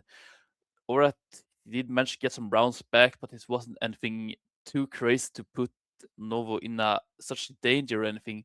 So I think NOVO right now, if they keep the momentum, keep the pacing they're at, if in coming for the third map, they're gonna win this also. NOVO Esports definitely have a very good shot at winning this. ORA GC, on the other hand, can they bounce back? Can they find their form that they had in map 1 and show us what they've got? So we have no map breakdown as well because there was some problems with the stat tracker, but it's all good. At least we can talk a little bit about it. I want to, of course, highlight all the NOVO players, but I think NOVO did team play a lot better on map 2 than on map 1, to be honest. It was a lot of the things that they did great was that they played with each other in a way that just stopped ORA in their tracks, right? Although I would have to say it seems like the operator was cursed on map 2 because nobody seemed to be able to hit a single shot with it. Anyways, with that being said, Split is the map that we are heading into. Let's see a little bit of an agent select and let's talk about it while that happens. And already we see the two different worlds. We see Omen getting picked up by ORA. And in the meanwhile, we see from NOVO's side getting more favorable towards Astra. It's a really different type of game we're trying to see. Also, again, we see Tara picking up the Neo that was so dangerous from the first game, really discussing on it. Also, Vice making a return from the previous best of 3. Sky picks up from the both team with the race, also from the both team. But we still see the double duelist coming out from ORA. Yep, ORA playing that double duelist. Hopefully Giuliano can find her flow a bit better on the race compared to the Jet last map where she was a cold for a while. NOVO Nightingale playing the raise as well, but opting for the Chamber for Ellie as well, even though we know she can play the Phoenix that she did map 1. Chamber, of course, being one of these agents on Split, which is a more compressed map, has the possibility to use his TP as a great mobility tool. So no matter what happens, this game will be all about speed and pace. What team can pick the right speed to outmaneuver their opponents, and what team can have the better setup defensively? Right off the bat, I'm more favorable towards NOVO's pick of agents, just to have the Viper Ball with Astra. Just help them take so much side control even safer with the Viper Ball. Comparing to just ORA, this only has the Omen at the moment as the Smoker. So there's two different types of games trying to see here. ORA putting a lot of pressure on the aggressive and defensive side while picking up the double duelist and also Vice. Versus NOVO is taking more control of the space. Some you even mentioned playing more like around the team with the team. I'd say NOVO's playstyle as well, like just what you highlighted is about team play, but it's going to come down very much to the individual performance of Ellie as well on that Chamber. If you pick Chamber and you cannot perform, then that's pretty much a moot pick as a Sentinel, right? You have the Chamber versus the Vise, where even, let's say, the Vise player is aiming a bit sloppy or you know, it's labored to win gunfights. There's still utility to be had to support the team with. Meanwhile, Chamber, all that he has really is the trademark, is the trip. Otherwise, everything's offensive util, right? The TP means you can take offensive angles. The Headhunter is a built-in pocket guardian. And the Tour de Force, we don't really even need to talk about it. That's an op. So, Ellie best hope that the op isn't isn't cussed this map, because otherwise she's going to have a hard time finding value in her ultimate. Yeah, I couldn't agree more, but we'll have to see. It's gonna be Nova starting on the defensive side. Meanwhile, the Aura is gonna start on the attacking side, with just a double duelist perhaps make it easy to get a couple of points on the field before the round, getting them ahead as soon as possible in the round. Very possible, and as well, still sticking on that Omen for ORGC. Meanwhile, Novo Nightingale switching off towards the Astra. I think, again, we've already talked about this. It's a bit more about the energy shift. I think Aura's more going for faster, more decisive hits. Meanwhile, Novo Nightingale is playing more structured with each other, considering that their team fighting was really good last round. Yeah, definitely. So excited to see when we come in this third and final match decider, as we do now. The best of 3 deciding map split. Novo versus Aura, both a point each. Who will take home the victory? Let's jump right into it. Aura GC, heavy setup towards A, 4 people ready to slam the site. Ellie, the sole defender with a TP in events as well. Grenade coming out, forcing Rainsa a bit back. Already drawing rotations away, but Ellie, chance to come away with info and 1. Doesn't find it, does tag up. Tara, though, down to 45 HP, popped utility. This is exactly what I mean. See, she didn't get the kill, and now the attackers have the entirety of site. Spike is being planted towards heaven, even though there is no control up there. Magicia triggers the shear. Samsi behind, doesn't really find the kill. Trades coming back and forth. Aura still the ones with the numbers advantage right now. Indeed, or with the numbers advantage.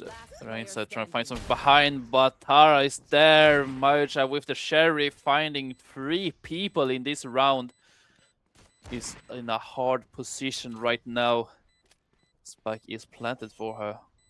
Have to play slowly, but it doesn't work. Another kill goes to Tara, and there is Aura taking the first round in this final best of 3 map split. Aura taking the first round, but not without Magicia showing flashes of brilliance. There was a universe where she would have gotten the last 2 as well, just not this one. Aura once again setting up towards that A site, and once again, Novo leaving just Ellie there with a headhunter to try to do some work. Yeah. It's gonna see now we also again move towards A site, but deciding to send an alone agent Luxie towards the B side, using the dog to get some information, noticing no one is there. Fake flashing coming out. Still no greater movement, but now we see how she moves Ellie. As soon as they go around into her crosser, she turns around.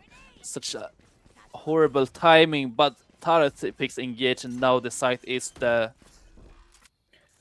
Valorant timing at its finest. Now Luxie in mid has spotted out Rainsa, but she's the one without a weapon. She can engage this without the fear of donating anything to the opposing side, but she decides to take a step back. Maybe run through spawn to regroup with her friends. No, Magicia peeks with the Sheriff, gets her head instantly taken off. Rainsa, the one here to try to challenge Luxie. Labored from both sides, but Rainsa comes out of there barely winning. Low on HP though, which means that Aura still handedly have an advantage. Unless Maya somehow managed to stick the ninja defuse, but they will not be. Tara refuses them the opportunity, and Giuliano's there for the follow-up as well. Yeah, starting. Aura is picking up the early lead here. Is Tara 6-0 at the moment. Really showing that she means business right now. She don't want to fool around like the second map. She want to make this a quick and painless one. Absolutely, a quick and painless one is what both of these teams are looking for. But if anything if the 2 previous maps have taught us anything, is that these girls have fight in them and they're not ready to give it up. Sumirito tries to scout, fails the fake TP, I believe. Meanwhile, Ryota on the other side is getting exploratory and triggering the shear of Samsi. see how now in bonus round Nova have bought up weapons. It looks on a lone sheriff trying to make anything happen. Taking it extremely slowly though from the side of Aura. Now getting the team control, but they'll get cancelled by the fall down. I did not even know that was possible, but it was. Now Tara getting the first pick of the round, but trading her health in. Good lord, Tara's determined to make this a piecemeal. Luxie in the meanwhile finds two, has retrieved rifles for her team. Rainsa seems to be aware, but is not aware enough. Tara has flawless positioning there. Now just Magicia left in the 1v3. And this is the aura we were looking for last map that has been lacking a bit. And sure, Magicia picks up Tara, but it's still a 2v1 with Luxie and Sumi ready to support each other any way possible. Exactly as you say. It's gonna be hard. Nate's gonna do a lot of damage doing the double peek, but the blind is at the right moment. Moisha is going out hardly, but doesn't check the corner where the Omen came out from. Gonna be a third round for Aura with the bonus. Bonus round goes to Aura, and now Novo Nightingale have to start wondering what they can do now, because if Aura is allowed to run away with more rounds, this is problematic. A timeout before round 4 is very early, but honestly, I think it might be warranted. There's a lot of mistakes on Novo's side that Aura just somehow seem to find and exploit every single time. Yeah, this Tara with these early picks in the round, getting the advantage to Aura. Almost every first time there is a kill in a round, it's Tara doing some crazy duelist battle on the map, which put them this advantage. Now forcing Novo to an eco once again, while we see a full stacked Aura. The arsenal is certainly in the hands of Aura, not only in terms of weaponry, but ult as well. Seekers and the overdrive ready for the ripping. Right now, was timeout from Nova's side. Want to figure out something to do. We see that Moisha got the showstopper ready, maybe to destroy the pockets of the Aura members. But it will all have to come down to the timing and how the rounds plays out. Now, when we see how the Aura members moving towards the A side. For the first time, the Aura members are heading towards the B side. The B side is still the weak side. However, Tara has a chance to make it costly here. Maya has shown her hand with a stinger. Forces Nova to ask questions, and Ryota standing here with a judge. Even post-shotgun nerfs, this could be costly if Samsi walks into it. Ryota staying disciplined, not really swinging just yet. Contact taken, Maya making it costly, Tara falling as well. Samsi, on the other hand, is forced into swinging into Ryota. The shotgun doesn't even have a chance to roar to life before she is dropped. Rainsa now alone on site with Ellie in CT. Headhunter at the ready. Let's see. Picks up the first. Seeks to claim a second one, perhaps by peeking through the smoke. Doesn't manage. The Sheriff's doing a little bit of work. Rainsa in the back line. Magicia with the showstopper. Luxie facing the music, facing the inevitable explosion that is about to land at her feet. And Magicia has read it perfectly. Luxie eats it to the face and falls onto the ground. And there is Nova taking their first round into the map, 4 rounds in, stopping the momentum of Aura, putting them down a step.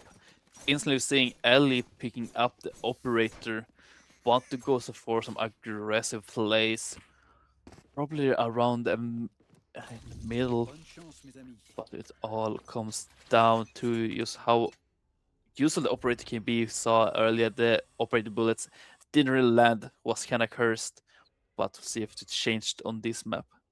I don't know, man. I think maybe it might be the skin. It might be the skin. Could be. Ellie about to be cleared by the Trailblazer, perhaps. Yeah, she is cleared by the Trailblazer. Also taking a shot. Her position now noted in weaponry as such as well. Smokes are coming in to block off her escape routes, or what they think is her escape routes, but she is already repositioned up into heaven with the help of a TP. Giuliano being tested now any second. Ellie. Oh, the shot doesn't land.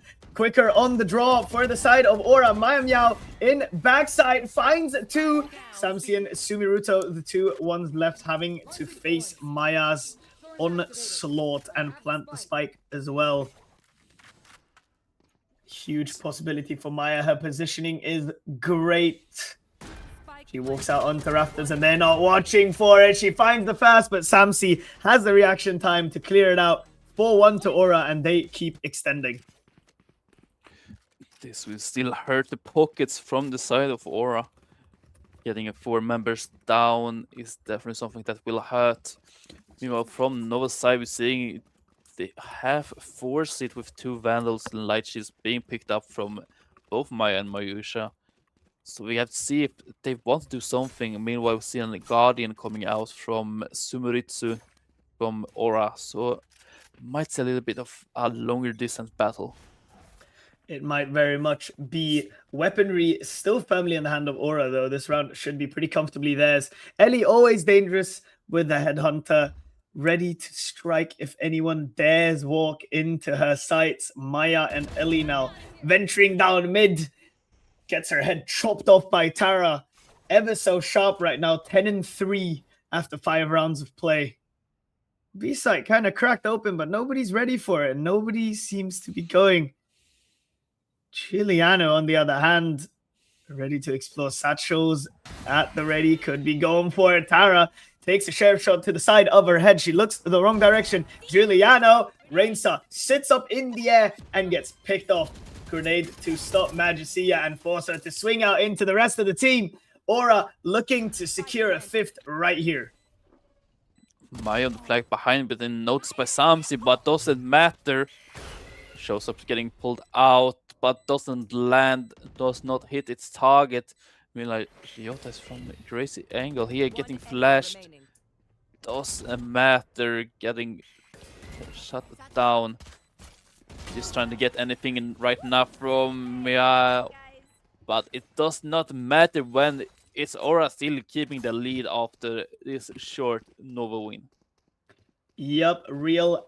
And that is the real way things go now. Aura once again extending. Novo seemingly not really finding their footing again. It looks like a replay from Haven. I'm feeling a sense of deja vu with Aura just pulling away in the first half. Novo making some fundamental mistakes and missteps, seemingly just not being able to find what works, find the tool that can chisel down the mountain that is Aura. You want to play? Let's play. Now, Ultimate's going out from Ellie having an operator right now.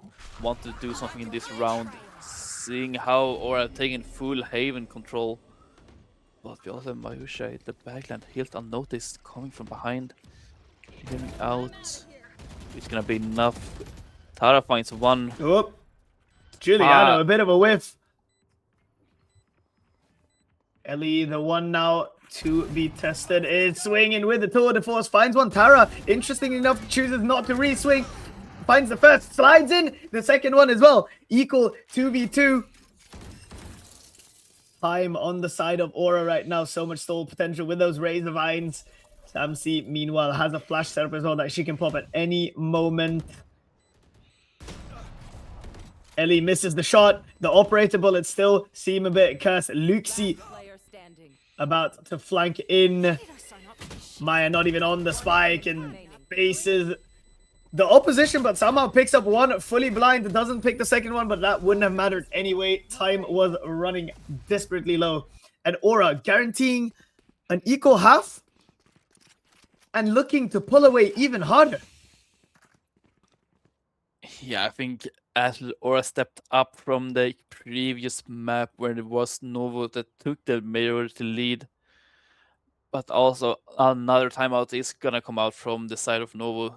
They had to figure out something to stop the momentum that Aura have built. the train doesn't stop. The only destination the train has is the best of 3 victory. It's like a runaway horse that cannot be saddled or bridled. Aura currently looking ever so dominant on the backs of the performance of Tara, 13-5 currently, while Novo Magicia trying to be the hero for her team, trying to be the hero to hold back the flood that is Aura, but it's not looking great. The ultimates, none online right now, but the potential of 1 or maybe 2 even this round. Ryota 1 off, Luxie 1 off, and Tara just 2 off, and she frags like it's nobody's business, so God knows that she will have her ult soon enough again. Yeah, I do agree with you. It was a lot of ultimates getting used from the side of Novo, but it's not clearly enough for them to shut down Aura. But now they had the timeout, maybe they get to talk together. It's getting their side towards B side. Having a little chat with themselves and their coaches, maybe to find something that works for them. And now this crossfire setup seemingly not going to be tested, as Aura just farm the orb for Luxie and back off towards mid. Backing off indeed. Showing in the robot to trying to get information. There's nothing to be found. Right now, it do be looking quite rough for him. I don't really know if Aura themselves know what they want to do. Just trying to figure out one pick, getting the damage done. Now it's the commitment. Tara getting the first pick, trying to find the second one, but it's completely blind. Does not find anything, but not get punished back. The buggy doesn't land either, and it's going south very fast for Nova when the spike goes down for Aura, putting only Ellie in a post-plant situation. Only putting Ellie in the post-plant situation, and to quote Pansy, certainly not the weapon you want in the retake. He has a long road to go, even eats 30 damage from the dog, and I think it's time for her to start considering running away and saving that long gun of hers. What a disaster piece of a round from Novo. It looked like they were a bit in control. They had a setup that worked, and then they just deviated away from the setup, and that just ended up costing them. 7-1 now. Yeah, 7-1 indeed. Aura taking a huge lead in this third map, really showing the power of the double duelist is still at it. So we have to see really how from Nova's side to stop them, or if they have to harden it out until the swap, and maybe they have a better time on defense than attack. But it's just happens. We have to see. It's really hard for him right now. It's looking very bleak. Aura looking to try to run away again. Ellie saving the operator, of course, but Novo, the rest of them on desperately low buys. And if Aura just get to build momentum, get to start laying the tracks for the train, then there's not much to do for the side of Novo Esports. Sumirito is the one to be tested. They're running her down, but that does mean that they're switching places. The offense and the defense are changing positions. Giuliano takes 15 damage on the drop down because she falls and breaks her ankle. Samsi, in the meanwhile, in mid, picks up Magicia, and now these positions are being really weird. Sumirito in CT is the one to find stuff, and now Samsi wants to duel Maya in mid, but Maya doesn't want to give anything away for free. Still challenging up in mid, having the operator doesn't land. Ellie misses a shot. A crucial bullet that needs to land. Fangs coming out trying to clear the corner, but doesn't really land at all. It's looking rougher and rougher for them, seeing how they're setting up the wires. Gonna have something to challenge Maya. Wants to get something. Flash comes out, finding one, trying to get another one, but the double swing takes her down. And once again, Ellie coming away alive with her operator. The operator, of course, not hitting any shots again. I think it might actually be cursed this time around. Aura now 8-1. I believe Novo's out of timeouts as well, so there's not any adjustments to be made, no pauses allowed to be called. And it just looks like Aura are dominating this final map of Split. And it looks like they're shutting down everything that Novo's trying to do by either outshooting them, outpositioning them, or just simply outsmarting them. And you see this? Ellie's here on the line with an operator. There's no guarantee she's going to hit her shot at all. She has to be really quick on the draw here the second that smoke fades. And instead, she's flashed up into the corner. Doesn't even find the shot, but Ryota in the backlines does. And now the site handedly in the possession of Aura. They've taken so much space, and there is like nothing left for Novo to do but try to retake once more. Another retake is up on their hand, finding one, putting a good situation. Is it enough for them? Ellie with the operators holding very close, knows one position, finding another one. The sliding from Tara is enough, picking up the operator, now putting the rest of the team in hot position, and also overdrive getting used, putting down the hope for them, trying to hit a bullet from the showstopper. 5 HP going down to Sumurioto. But it now is very hard for Mai, getting hit from both angles, finding Tara, finding anything more, want to fight, but doesn't hit. Another round goes down to Aura. Another round goes to Aura, and not just another round to Aura. It's one of those close rounds again where Novo just, they're in touching distance, but they fall just short of the finish line.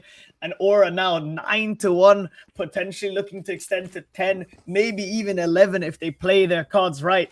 And an 11-1 deficit is not a deficit many teams can come back from. Yeah, it will be looking quite rough for them. Might have to see how they want to come back in this. But it all comes down, like pick comes out from Ellie, hitting the operator shot. Right inside, finding the bulldog, but Tara is back on the line. Musha sitting closely, catching Tara off guard, not hitting the bullets from the slide. And it's looking quite rough now for Aura. Aura Esports for the first time this game, I believe, on the back foot. Maya Miao has been spotted out in heaven. The spike being left so far behind that the minute they have on timer is not enough to retrieve it. And just as I say that, I lied, because Sumurito from the shadows ults over and in ghostly form picks it up like a poltergeist in an apparition. She drops in, and Giuliano is tucked inside the corner. Potential to frag big here. Magicia meets her fate with Sumirito's gun barrel as the murderer. And Giuliano now being shot in the side. Ryota from main. They're pinching her, and she only finds one. Novo, life in them yet for a second round. Yeah, getting one last round in. Team Ace coming out from Novo. It's still looking quite rough for them. Last round before the switch also.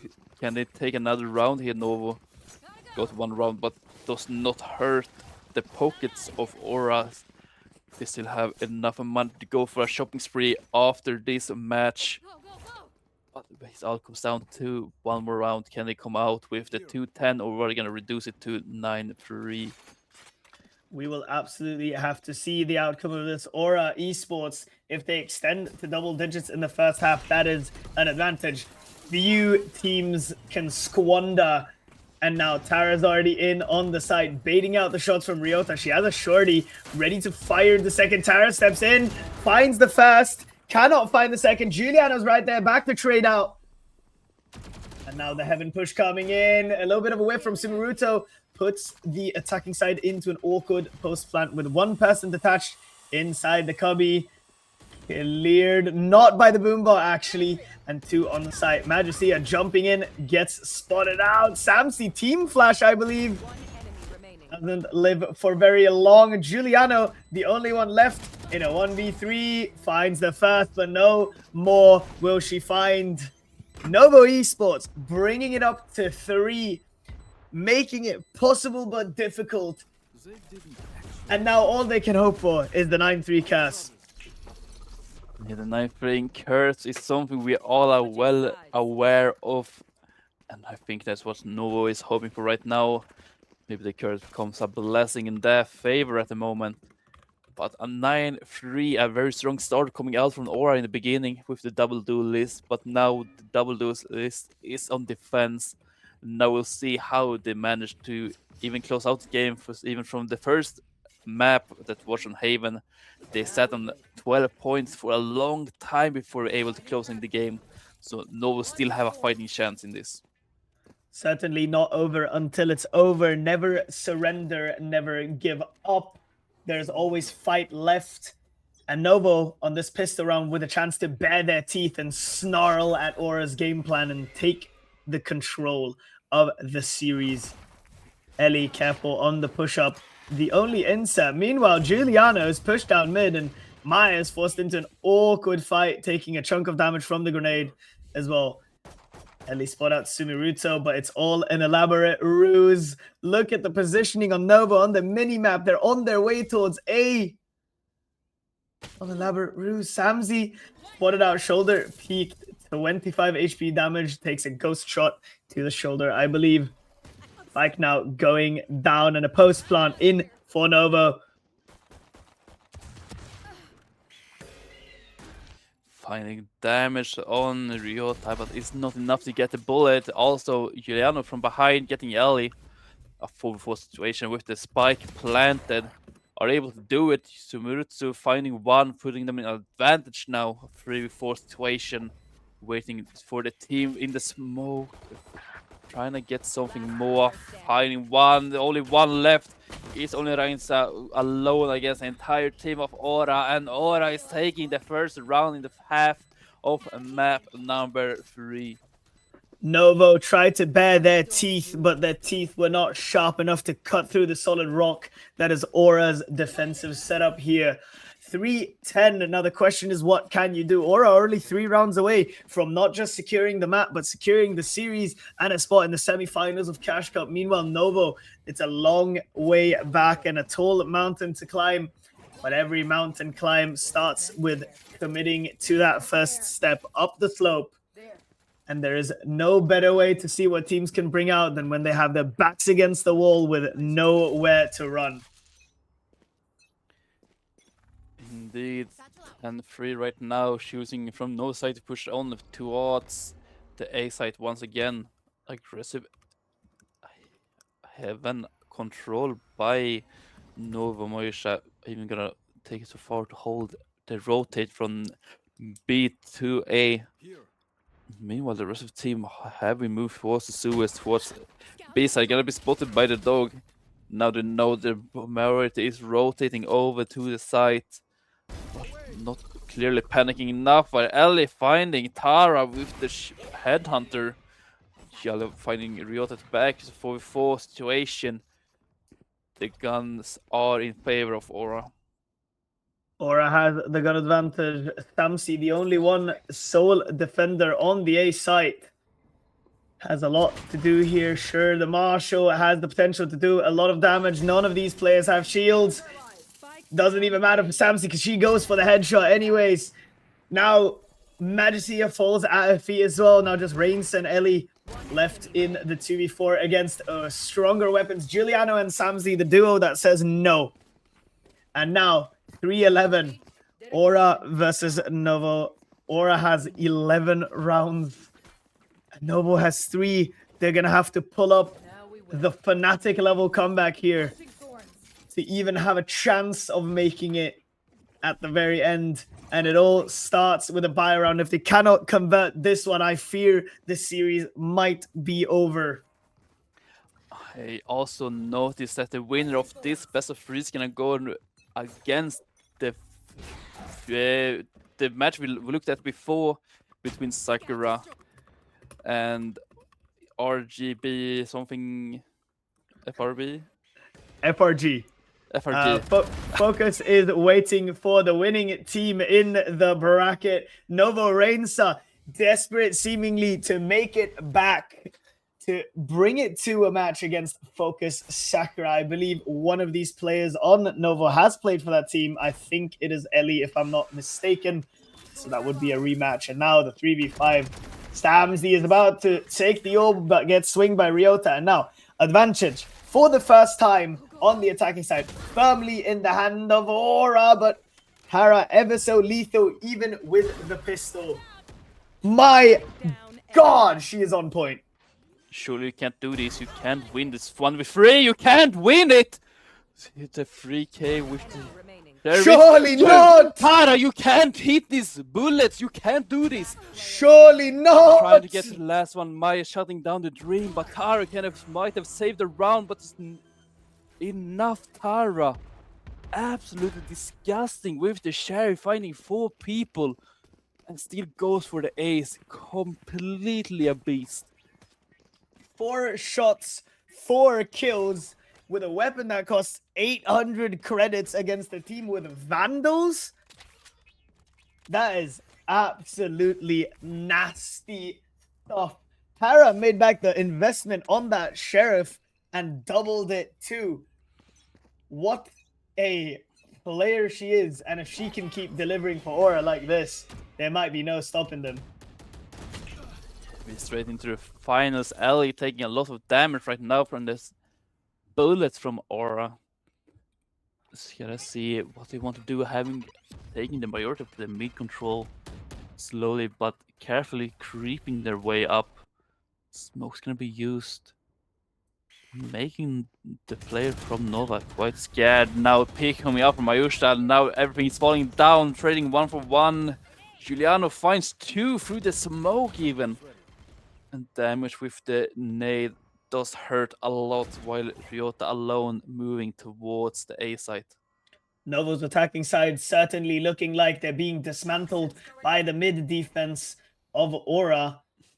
Ryota choosing not to reveal that she knows where the utility is on the Vice, calling for a team maybe to freeze a little bit to see if she can get a cheeky little flank into heaven. If Ellie and Maya overstep here, they may well meet their demise. On the other hand, Ryota with a chance to strike from behind, finds 2 on a good timing, and now advantage once again in the hands of Novo, planting very open. Giuliano and Sumirito for the side of ORA having to clutch this one out together. Very good 3 discipline coming out from Ryota, not taking the first opportunity she gets on Tara. Waiting to see if any more ORA players are around, and they are, and putting them into the advantage now with the spike planted 3v2 against Yarano and Sumaruto.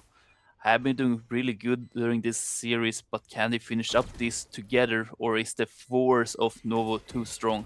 1 enemy remaining. Novo Nightingale once again fighting back, bearing their fangs. 5-11. ORA seemingly not allowed to get up to match point at all. No match point yet either. As talking about from the first match, ORA getting closer to the match point equals they lose more rounds out through the map. It's just how it works. We'll see if ORA can close this match faster when they did the first time. ORA once again with a multitude of opportunities to not just gain the upper hand, but even close out the series and move on to face FOKUS Sakura. Tara's the one chasing, spots out the shoulder of Ryota, picks up the first frag, and is determined to keep going.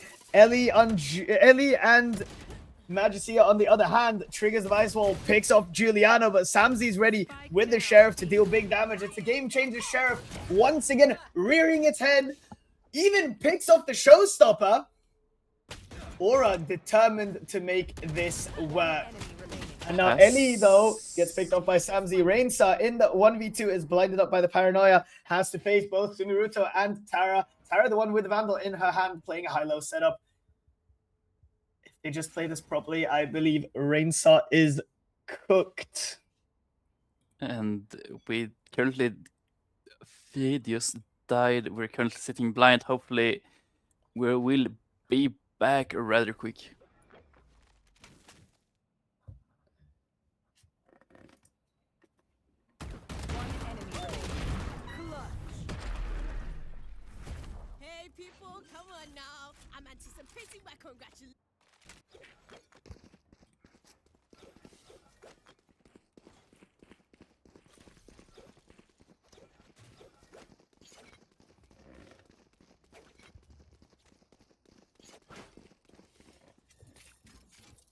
We are right back into it. We did not see the round that just was. But we did not see the round that just was, but there seems to have been a clutch by Rainsa as we are now 6-11 in the scoreline. We apologize for the sudden loss of stream.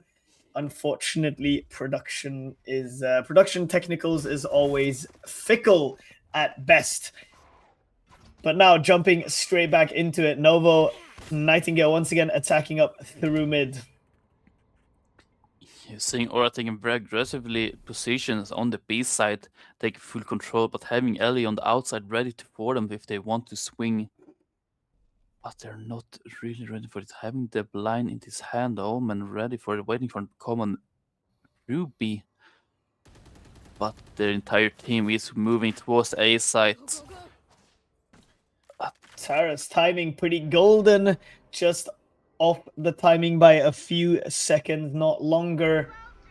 Rainsa now with the Cosmic Divide. Oh my god, Ryota finds the pixel angle onto Giuliano before triggering the shear wall as well. And now they really want to execute on the back of this Astro ult. Samsi on site, the one that needs to do the most. But Tara steps up to bat, swings it and finds them. And somehow this 5v3 advantage has turned into a 2v2. Ryota and Ellie facing Luxi and Sumi.